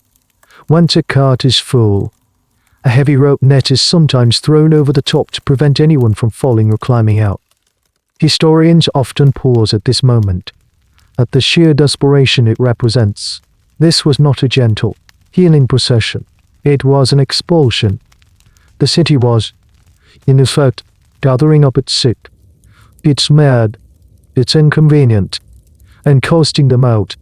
Whether the primary motive was to seek a cure for the dancers or to simply cleanse the city of their terrifying presence is a question that hangs heavy over the event. The official narrative was one of a holy pilgrimage, but for many onlookers, it felt like an exile. The column of wagons is assembled, a lone, slow-moving train of misery. Drivers, their faces set and grim, take up the reins. City guards on horseback provide an escort. The great gates of Strasbourg, which had been built to keep enemies out, are swung open to allow this sad procession to leave. The city, in a final, desperate act, is sending its afflicted citizens into the wilderness, hoping that a mountain shrine can succeed where medicine, music, and prayer have also catastrophically failed. As you watch the last cart disappear down the dusty road, a profound and eerie quiet finally settles over the city, but it is the quiet of an empty room, not the quiet of peace. The journey to the mountain shrine is a slow, grueling ordeal.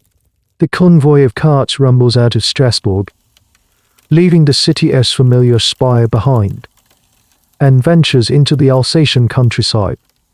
The summer sun beats down relentlessly on the open wagons, and a cloud of fine, white dust, kicked up by the wheels and the hooves of the horses, hangs constantly over the procession.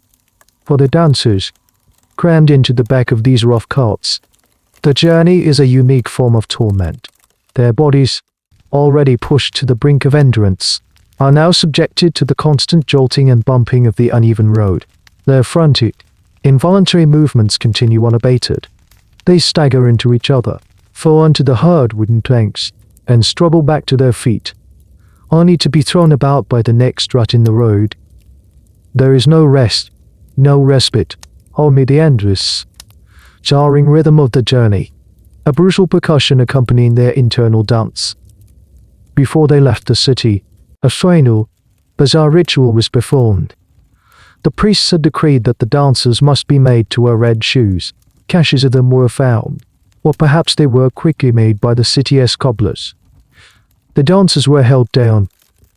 Their own worn and bloodied footwear was removed, and these new, bright crimson shoes were forced onto their feet. The reason for this is steeped in the strange, symbolic logic of the time, and scholars still debate its exact meaning. Red was the color of martyrdom, the color of blood, and perhaps it was meant to signify the dancers' suffering as a form of holy penance, but there's a more unsettling folk tradition associated with it. In some old tales, magical red shoes are a curse, forcing the wearer to dance without end. It's possible the priests were engaging in a kind of sympathetic magic, a like cures-like principle, believing that by putting the symbol of the curse on the dancer's feet, they could somehow gain control over it, or perhaps offer it up to the saint for removal. Whatever the reason, the image is a haunting one, a procession of the damned, their feet clad in the color of fresh blood. The procession itself becomes a traveling spectacle. As it passes through small villages and past farmsteads, people come out to stare. They see the wagons filled with writhing, red-shelled figures, and they cross themselves, whispering prayers and pulling their children close. The curse of Strasbourg is now on the move, a mobile plague that brings a wave of fear with it wherever it goes. The guards escorting the convoy have to be vigilant, not to keep the dancers in, but to keep the terrified and sometimes hostile locals at a distance. The journey takes its toll. More dancers die along the way. Their bodies, already weakened, simply cannot withstand the additional trauma of the journey. The convoy makes grim, perfunctory stops to unload the dead, who are left in the care of village priests for a hasty burial in unconsecrated ground. After what feels like an eternity, the procession finally reaches the foothills of the Bosas Mountains. The air grows cooler, the road steeper and more treacherous. They leave the wagons at the base of the final ascent, and the remaining dancers, those who have survived the journey, are forced out. They are now herded on foot up the windy, rocky path that leads to the shrine of Saint Vitus. It is a scene of unimaginable horror and desperation. The dancers, their bodies skeletal, their red shoes caked in dust and mud, stagger up the mountainside. Some have to be physically supported by the guards, their legs barely able to function, yet still twitching with the compulsion to move. Finally, they reach the shrine. It is not a grand basilica, but a small, dark cave carved into the mountainside, damp and smelling of cold stone and old wax. In the center of the cave stands a crudely carved wooden statue of Saint Vitus. His painted eyes stare out with a blank, impassive expression. The dancers are brought before him, one by one, a final, desperate offering. The priests begin to chant, their Latin prayers echoing off the damp rock walls, as the exhausted, red-shod pilgrims continue their terrible, shuffling dance before the silent, wooden saint. Back in Strasbourg, the silence is deafening. The stages in the public squares stand empty, their raw wooden planks already beginning to weather under the summer sun. They are stark, awkward monuments to a failed policy, and the city seems to be trying to pretend they aren't there. The constant music, the shuffling feet, the daily, grim procession of the dead, all of it has vanished, but the fear has not. In fact, with the dancers gone, the fear mutates. It turns inward, festering in the quiet streets and the shadowy corners of taverns. Without the constant, visible spectacle of the afflicted, the citizens are left alone with their thoughts, and their thoughts are dark. The city becomes a hotbed of rumor and speculation, a rumor mill grinding out ever more elaborate theories to explain the madness that seized them. You hear these whispers everywhere. In the now quiet market, as you buy your bread, you hear a woman telling the baker that the plague was not a curse from a saint, but from a coven of witches. She claims to know a woman who was passed over for a loan by a wealthy merchant, and that this woman, in an act of revenge, cast a spell on the merchant's wife, Frau Rossier. The dancing, she insists, was the result of a powerful hex, a story that sends a little shiver of delicious, familiar fear through the listeners. Accusations of witchcraft were a common way to explain the inexplicable, a way to personify evil and give it a face that could, in theory, be found and punished. In a tavern that evening, nursing a mug of ale, you hear a different theory, one that is more scientific, but no less paranoid. A man with the calloused hands of a stonemason is insisting to his companions that the wells have been poisoned. He speaks in a low, conspiratorial voice, suggesting that some unknown enemy of Strasbourg, perhaps a rival city, or a marginalized group within their own walls, has been secretly contaminating the water supply with a strange, invisible poison that doctors people mad. His friends nod along, their eyes wide. It's a compelling theory because it offers a clear enemy, a tangible threat that can be guarded against. For a few days, people begin to look at the city as public wells with a new suspicion, some preferring to drink ale or wine, believing it to be safer. Another set of whispers, more sophisticated and tinged with the new anxieties of the age, blames the clergy, not for being wrong, but for being too right. You overhear two men, merchants by the look of their clothes, discussing the matter in a quiet courtyard. One suggests that the plague was a fabrication, a hoax orchestrated by the priests themselves to frighten the populace back into unwavering piety and, not coincidentally, to fill the church's collection boxes. Have you seen the offerings at the cathedral since this began? He murmurs. They've never been larger. It's a cynical theory, but in an era where the church's authority was beginning to be questioned, it finds fertile ground. These theories, and dozens of others, swirl through the city, creating a thick atmosphere of mistrust. Neighbor looks at neighbor with a new uncertainty. The social fabric, already strained by famine and disease, is now being unraveled by paranoia. Everyone is searching for a single cause for a complex catastrophe. They are trying to reduce the sprawling, messy, terrifying reality of the dancing plague to a neat and tidy story with a clear villain.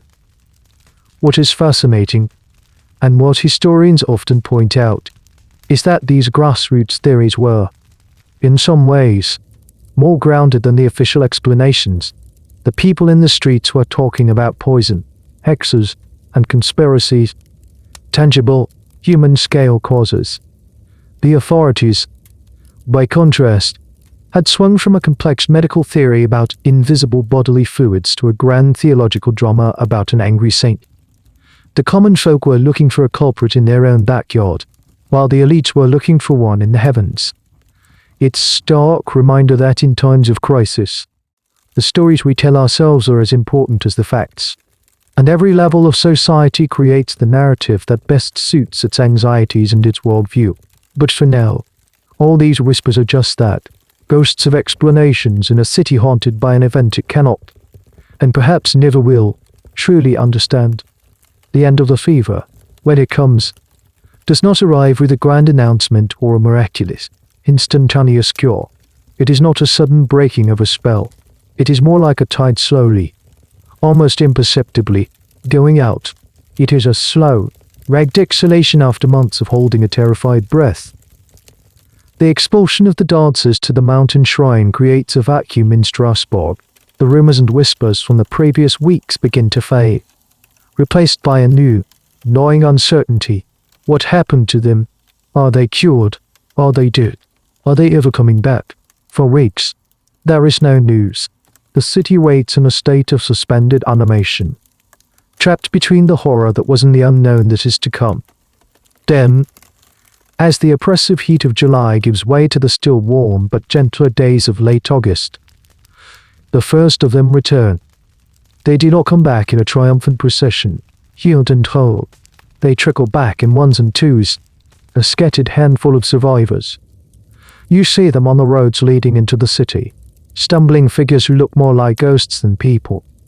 They are skeletal, their skin stretched tight over their bones. Their clothes in rags, their new reed shoes are shredded from the ordeal. But the most profound change is in their eyes. They are no longer vacant and lost. They are empty, exhausted. They look like soldiers returning from a war no one can explain. And the dance is gone. Their limbs are still. Their bodies, for the first time in weeks, are their own. They walk with a painful, shuffling gait, their muscles atrophied, their joints screaming in protest. But it is a walk, not a dance. The compulsion has been broken. Word spreads through the city. They are coming back. They are cured. Families rush to the city gates, anxiously scanning the faces of the returning few, hoping to see a loved one among them. The reunions are not joyous and tearful. They are quiet, stunned affairs. A wife finds her husband, takes his arm, and simply leads him home. No words exchanged. The trauma is too fresh, too raw for celebration. So what happened at the shrine? The stories the survivors tell, if they can speak of it at all, are fragmented and dreamlike. They speak of being led in circles around the cold, damp cave, before the impassive wooden statue of Saint Vitus. The priests chanted exorcisms, their voices echoing in the small space. Holy water was sprinkled on them. They were made to listen to a special mass. And then there was the offering, a final, peculiar piece of the ritual. This is a small, strange detail that the chronicles record. Each dancer, in their state of exhaustion, was made to offer a small coin to the saint. Their hands were guided to place it in a collection box. Then, they were given small crosses or wax effigies to hold, and were made to renounce the saint, not God, but Vitus himself, in a formulaic prayer, essentially blaming him for their affliction and begging him to take it back. Historians are still in a deep debate about what truly happened in that mountain cave. Was it a genuine miracle, the direct intervention of a saint, as the clergy proclaimed, or was it something else, something psychological? Perhaps the sheer shock of the arduous journey, the dramatic rituals in the dark, cold caves, the powerful suggestion that they would be cured here. Perhaps all of it combined to create a profound psychological break, a pattern interrupt that finally snapped the victims out of their hysterical state. The act of offering a coin and renouncing the saint could have been a powerful symbolic act of transference, a way for the mind to finally let go of its burden. But not everyone was cured.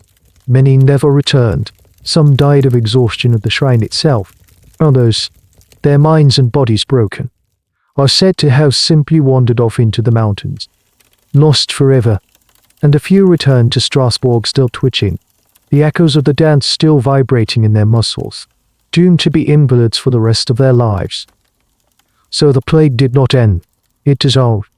By early September, the crisis was over. The last of the survivors had returned. The fever had burned itself out, leaving the city scarred and bewildered in its wake. The silence in the streets was now permanent, broken only by the normal, mundane sounds of city life. But it was a different kind of silence now. It was the quiet of the aftermath, the quiet of shame, the quiet of a place that had been driven to the very edge of madness and was now, slowly, beginning to realize what it had done.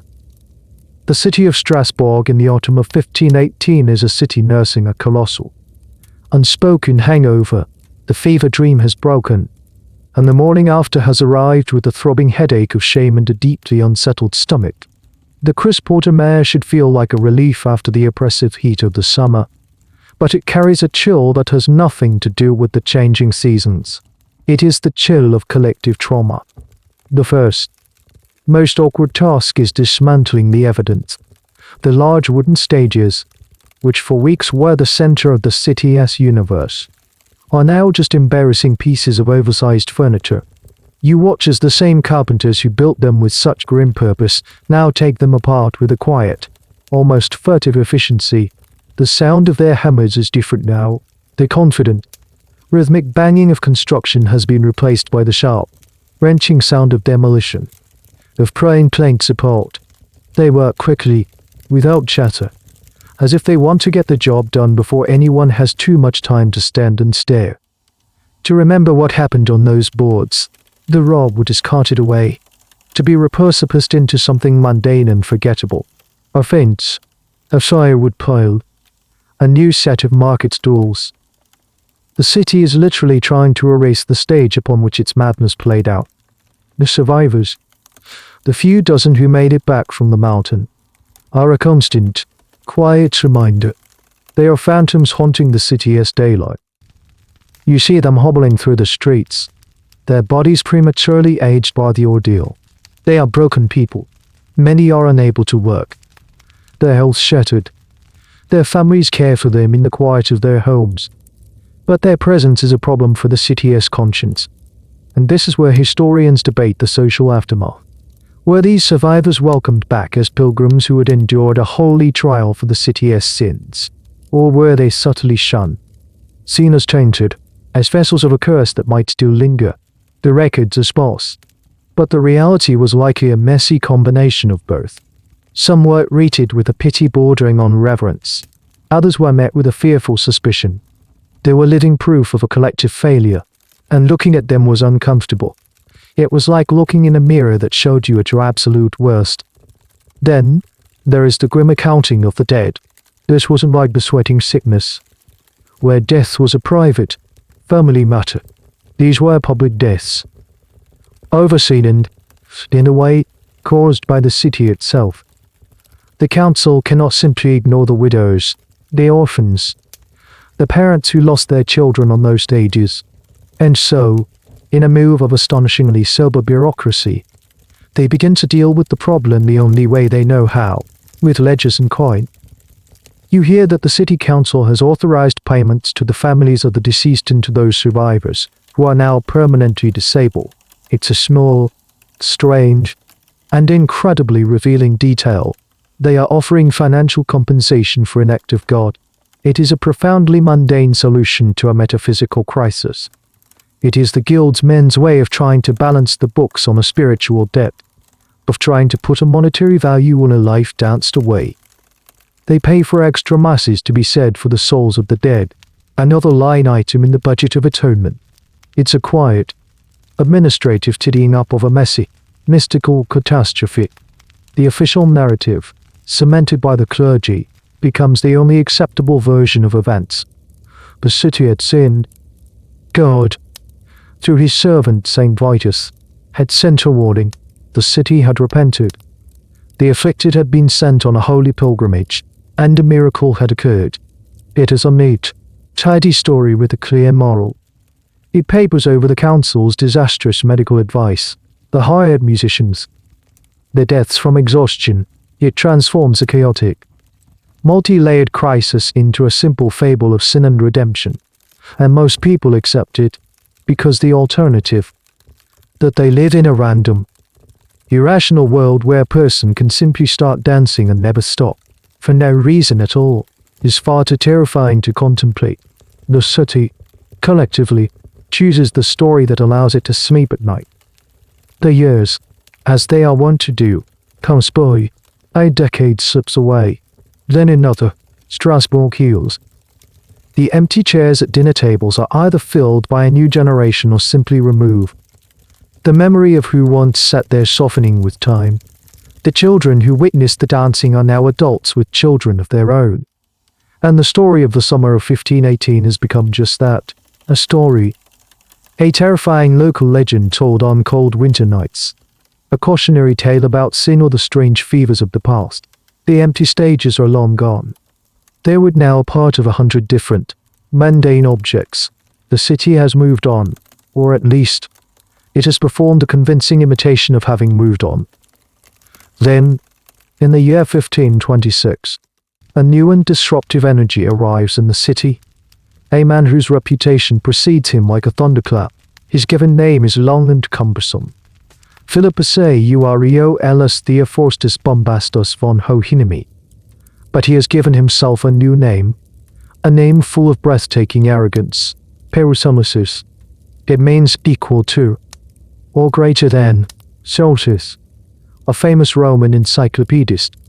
It's the 16th century equivalent of calling yourself Einstein plus. You see him in the city's public spaces, a man who seems to take up more room than his physical body requires. He is not like the somber, black-robed physicians you remember from the time of the plague.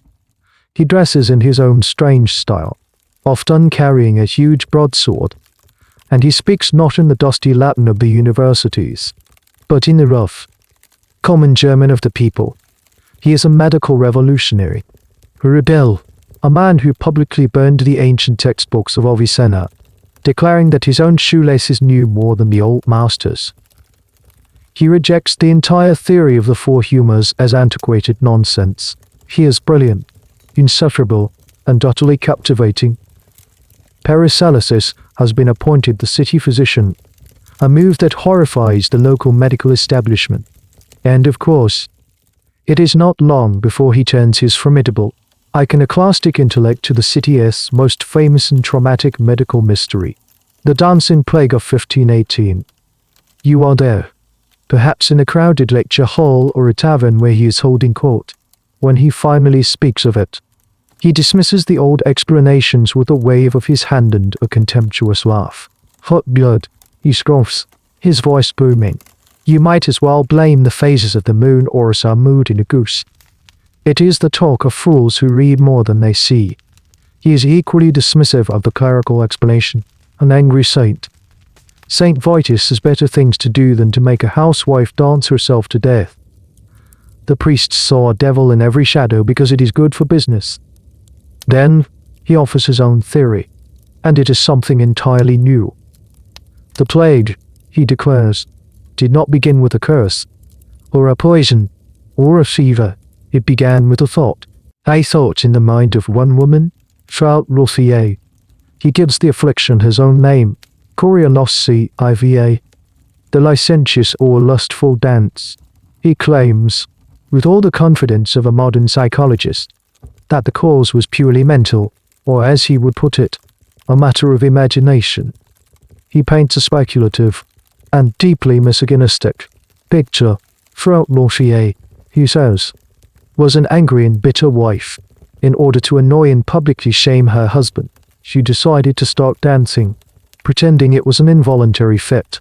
It was, in his view, a deliberate, hysterical performance born of spite. Her only goal was to make a scene. And how did it spread? Not by a germ or a vapor, but by sight. By the power of imagination. Other women, Paracelsus explains, particularly those he describes as having impertinent and coarse thoughts, saw her performance. They were so struck by the image, and their own minds were so filled with their own frustrations and desires, that their imaginations literally forced their bodies to imitate what they had seen. The plague, in his view, was an epidemic of a bad idea, spreading from one weak-willed woman to the next through the power of suggestion. Historians are still in a fierce debate about Paracelsus and this theory. On one hand, it is a revolutionary moment. He is perhaps the first person to posit a purely psychological cause for the event, to look for the origin of the madness not in the heavens or in the humus, but inside the human mind itself. He is, in a way, inventing the concept of a psychogenic illness. But on the other hand, is it truly so different from the priest's explanation? The priests blamed the dancers' sinful souls. Paracelsus blamed their licentious minds. Both theories are ultimately a form of victim blaming, reducing the sufferer's terrifying experience to a moral failing. He replaced a supernatural judgment with a pseudo-scientific one, but the judgment remains. Still, his opinion leaves a mark. It doesn't solve the mystery, but it shifts the direction of the inquiry. His strange, arrogant, and insightful theory is a signpost, pointing away from the old world of saints and humors and towards a new, and in some ways even more mysterious, landscape, the landscape of the mind. As the decades continue to pile up like fallen leaves, the memory of the dancing plague begins a slow and steady retreat. It fades from lived experience into oral history, and from oral history into the dry, crackling pages of civic chronicles and medical treatises. The city of Strasbourg, like a person who has endured a deeply embarrassing and traumatic event, seems to develop a form of collective amnesia. It doesn't forget completely, but it chooses not to dwell on the memory. You can trace this fading in the city's official records. In the years immediately following 1518, the event is mentioned with a certain horrified immediacy. The city council's ledgers for 1518 and 1519 contain the grim, but practical entries for payments to the musicians, the carpenters who built the stages, the families of the dead. These are the raw, administrative fingerprints of the catastrophe.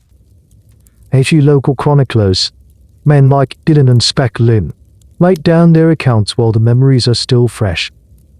Their descriptions are vivid, filled with the names of streets and the visceral horror of the scene. They are trying to capture lightning in a bottle, to make sense of the chaos they witnessed.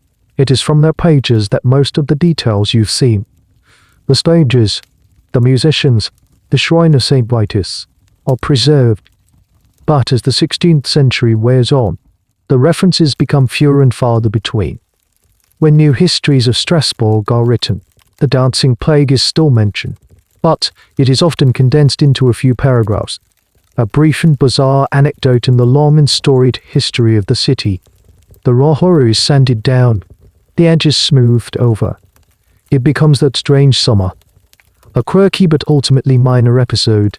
The names of the dead are forgotten. Frau Trophier herself becomes a semi-mythical figure, the eve of this strange, kinetic fall from grace.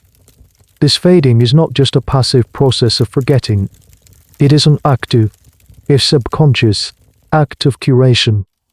Cities, like people, build a narrative about themselves. Strasbourg preferred to be known as a center of commerce, of architectural marvels like its cathedral, of religious reform and intellectual ferment. A city where hundreds of people danced themselves to death in the streets did not fit comfortably into that proud civic identity, so the story was quietly filed away, placed in the cabinet of historical curiosities. You see this in the medical literature of the time as well. After Paracelsus offered his bold, psychological theory, other physicians would occasionally refer to the Strasbourg plague as a case study, but they often did so with a kind of academic detachment, treating it as an extreme and freakish example of hysteria, particularly female hysteria. The real, lived suffering of the dancers was abstracted into a set of symptoms to be catalogued. The event was no longer a human tragedy, it was a medical anomaly. Why this collective forgetting happened is a question that fascinates historians. Was it shame? Was it the sheer, mind-bending inexplicability of the event? Or was it simply that the world was changing so rapidly that the concerns of 1518 were quickly eclipsed by new and even greater crises? The Protestant Reformation was tearing Christendom apart, leading to decades of religious wars that would dwarf the death toll of the dancing plague.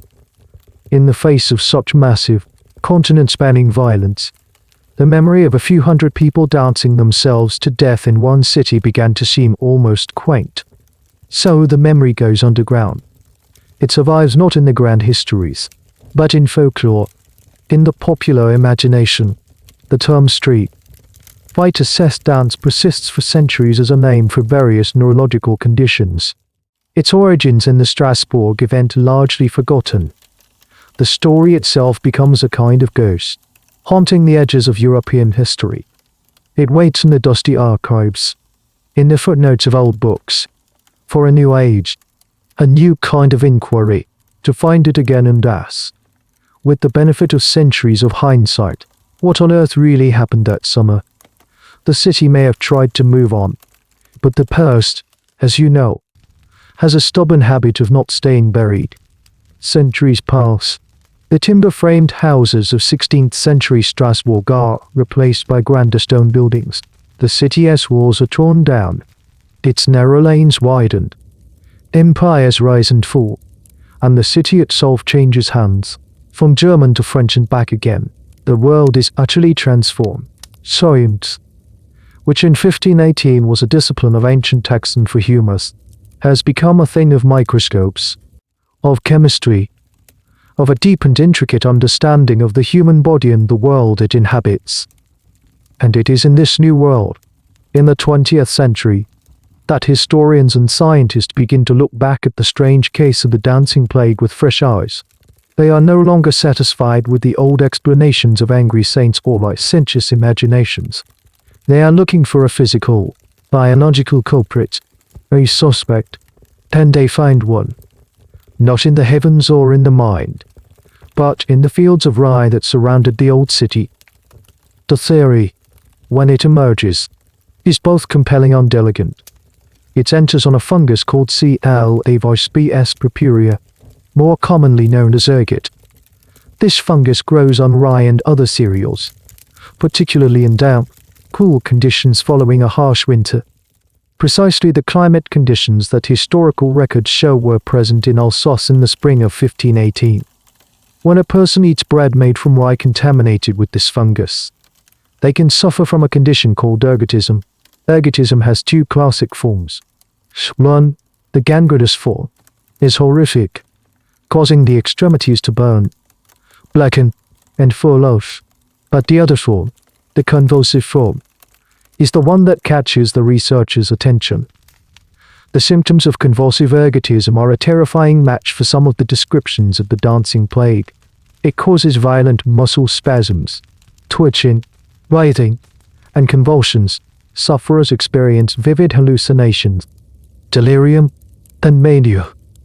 Their bodies are racked with painful, uncontrollable movements that can last for days, or even weeks. It seems, at first glance, like the perfect biological explanation, a mouse poisoning. The fungus itself contains a cocktail of powerful psychoactive alkaloids. One of these, lysergic acid, is the chemical from which, in the 20th century, a chemist named Albert Hofmann would synthesize a powerful new substance, lysergic acetylhamide, or LSD. The theory, then, is that the people of Strasbourg were not dancing, they were ripping. They had ingested a powerful, naturally occurring psychedelic, and the dancing was the physical manifestation of a city-wide bad trip. This theory, which you could call the poison bread theory, becomes incredibly popular for a time. It's so neat, it's scientific, it explains the bizarre behavior, the hallucinations that some chroniclers mention, and the fact that it seemed to affect a large number of people in a concentrated area who were all eating from the same contaminated grain supply. But as you look closer, the theory starts to fray at the edges. This is where the academic debate gets truly interesting. Other historians and medical experts begin to pick it apart, pointing out the inconsistencies. First, while ergotism causes spasms and convulsions, does it really cause the coordinated, day after day, week after week dancing described in the chronicles? The movements of ergotism are typically more random and jerky, less rhythmic. Could someone suffering from such intense muscle spasms really dance for a month? It seems unlikely. Second, there is the question of the other symptoms. Ergotism is a nasty business. It usually involves severe gastrointestinal distress, vomiting, and diarrhea.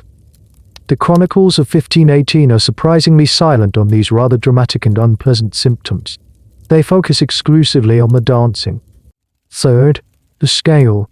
While ergotism outbreaks did happen, affecting a whole city with hundreds of cases at once would require a massive and consistent contamination of the food supply. And why only Strasbourg? Why not the surrounding villages that were likely eating from the same grain stocks? And finally, the cure. If this was a mass poisoning, how does one explain the apparent cure at the shrine of Saint Vitus? A pilgrimage and an exorcism, no matter how psychologically powerful, cannot remove a chemical poison from the bloodstream. The fever ended in a way that suggests a psychological or social cause, not a biological one. So the poison bread theory, for all its scientific appeal, remains just that, a theory. It's a compelling suspect, but the evidence is circumstantial. It cannot, on its own, account for all the strange facts of the case. The idea that a psychedelic fungus could have been a contributing factor perhaps lowering the mental threshold for the strange behavior to take hold, is something many historians are willing to accept. But as the sole explanation for the dancing plague, it leaves too many questions unanswered. The mystery, it seems, is not so easily solved. The fungus in the ripe provides a clue, but it is not the final answer. And so, we arrive at the end of our search, not at a neat and tidy conclusion, but in the strange, foggy landscape of the modern mind, with the supernatural explanations long since retired and the biological theories like ergotism proving to be an imperfect fit. Most historians and psychologists today have settled on a final, and in many ways, the most unsettling explanation of all. They call it a mass psychogenic illness, or sometimes mass sociogenic illness. It's a dry, clinical-sounding term, but the concept behind it is profound. It describes a situation where a group of people, under conditions of extreme and prolonged stress, begin to collectively experience the same bizarre physical symptoms, even though there is no underlying physical cause. It is, in essence, a social contagion of the mind, a ghost illness that becomes real through the power of shared belief and anxiety. Let's step back and look at the city of Strasbourg as you first found it. It was a pressure cooker. The people were suffering from a series of devastating famines. They were impoverished, hungry, and desperate. They were terrified of deadly diseases like the sweating sickness and smallpox, which could snatch a life away in a matter of days. And they were living through a period of profound spiritual and political upheaval, a time when the old certainties of their faith were being challenged. Their world was unstable, terrifying, and saturated with a deep, existential dread. Into this pressure cooker, you introduce the spark, Frau Sophie. Why she started dancing, we can never know for sure. Perhaps she did have a mild, undiagnosed neurological condition. Perhaps she was suffering a personal psychological breakdown, but the why of the first case is less important than what happened next. In their stressed and highly suggestible state, the people of Strasbourg saw her. They saw a manifestation of the anxiety and helplessness they were all feeling. Their own bodies, already primed for panic, began to subconsciously imitate the symptoms they were witnessing. It wasn't a conscious decision. It was a deeper, more primal response. The idea of the dance, the chore in their minds, became a kind of virus, spreading from person to person through sight and suggestion. This theory explains the details that the ergotism theory could not. It explains why the symptoms were so specific to dancing, rather than the full range of ergot poisoning. The people were performing a role that their culture had, in a way, already written for them. The legends of street, bite-assessed dance and other dancing manias were known at the time. This wasn't a completely new phenomenon. It was the activation of a pre-existing cultural fear. It also explains why the cure at the shrine of Saint Vitus might have actually worked. If the illness was born of psychological and social pressures, it could be cured by them as well. The arduous pilgrimage, the powerful religious rituals, the collective belief that this was the place where the curse would be lifted. All of this would have created an overwhelming psychological shift. The same power of suggestion that put them into the trance could, in a different context, pull them out of it. Historians who subscribe to this theory often point out that this was not an isolated incident. There were other, smaller dancing manias reported in Europe during the medieval and early modern periods. And even in the modern world, we see outbreaks of mass psychogenic illness, like the Tanganivian laughter epidemic in the 1960s, where hundreds of schoolgirls were overcome with uncontrollable fits of laughter. It seems to be a strange, rare, but recurring feature of the human condition. When the mind is under enough pressure, it can sometimes break in the strangest and most public ways imaginable. And so, we are left with this final, haunting image. A city driven mad not by a poison in its bread or a curse from its heavens, but by the poison of its own fear. The dancers were not possessed by demons. They were possessed by the anxieties of their time. Their Shiva was not in their blood, it was in their collective soul. The story of the dancing plague becomes a chilling cautionary tale about the incredible, and sometimes terrifying, power of the human mind to shape its own reality, and the profound, mysterious connection between the mind of one and the minds of many. The final explanation is that there is no simple explanation, only a perfect, tragic storm of hunger, fear, and faith. And now as the story settles, you can feel the last of its energy dissolving like ripples on a still pond fading into the quiet of your room. There is nothing left to follow, nothing to understand, only the gentle echo of a strange, distant dream. A dream of a city, of a fever of feet that would not stop. But that dream is over now, and its frantic rhythm can slow and soften into the much gentler rhythm of your own breathing. You can feel that rhythm now, a slow, easy rise and along, soft fall. Each breath is a quiet wave washing away the day, washing away the story, leaving only a feeling of calm, of stillness. You might imagine those dancing feet finally coming to a rest on cool, soft grass under a canopy of quiet stars. The music has long since faded, the crowds have all gone home, and there is only a deep, profound, and well-earned peace. This peace is for you. Now, you can let the details of the story drift away as if they were leaves on a slow-moving stream floating out of sight, out of mind. All that remains is the feeling of comfort of your body being held and supported, safe in the gentle darkness. There are no more stages to watch, no more mysteries to solve. There is only this moment, this quiet space, this gentle descent into the deep, restorative quiet of your own well-deserved rest, a rest that is now so very close, so easy to embrace. The final page is turned. If your eyelids are still not heavy, another story might be the final lullaby you need. Sleep sweetly. Good night.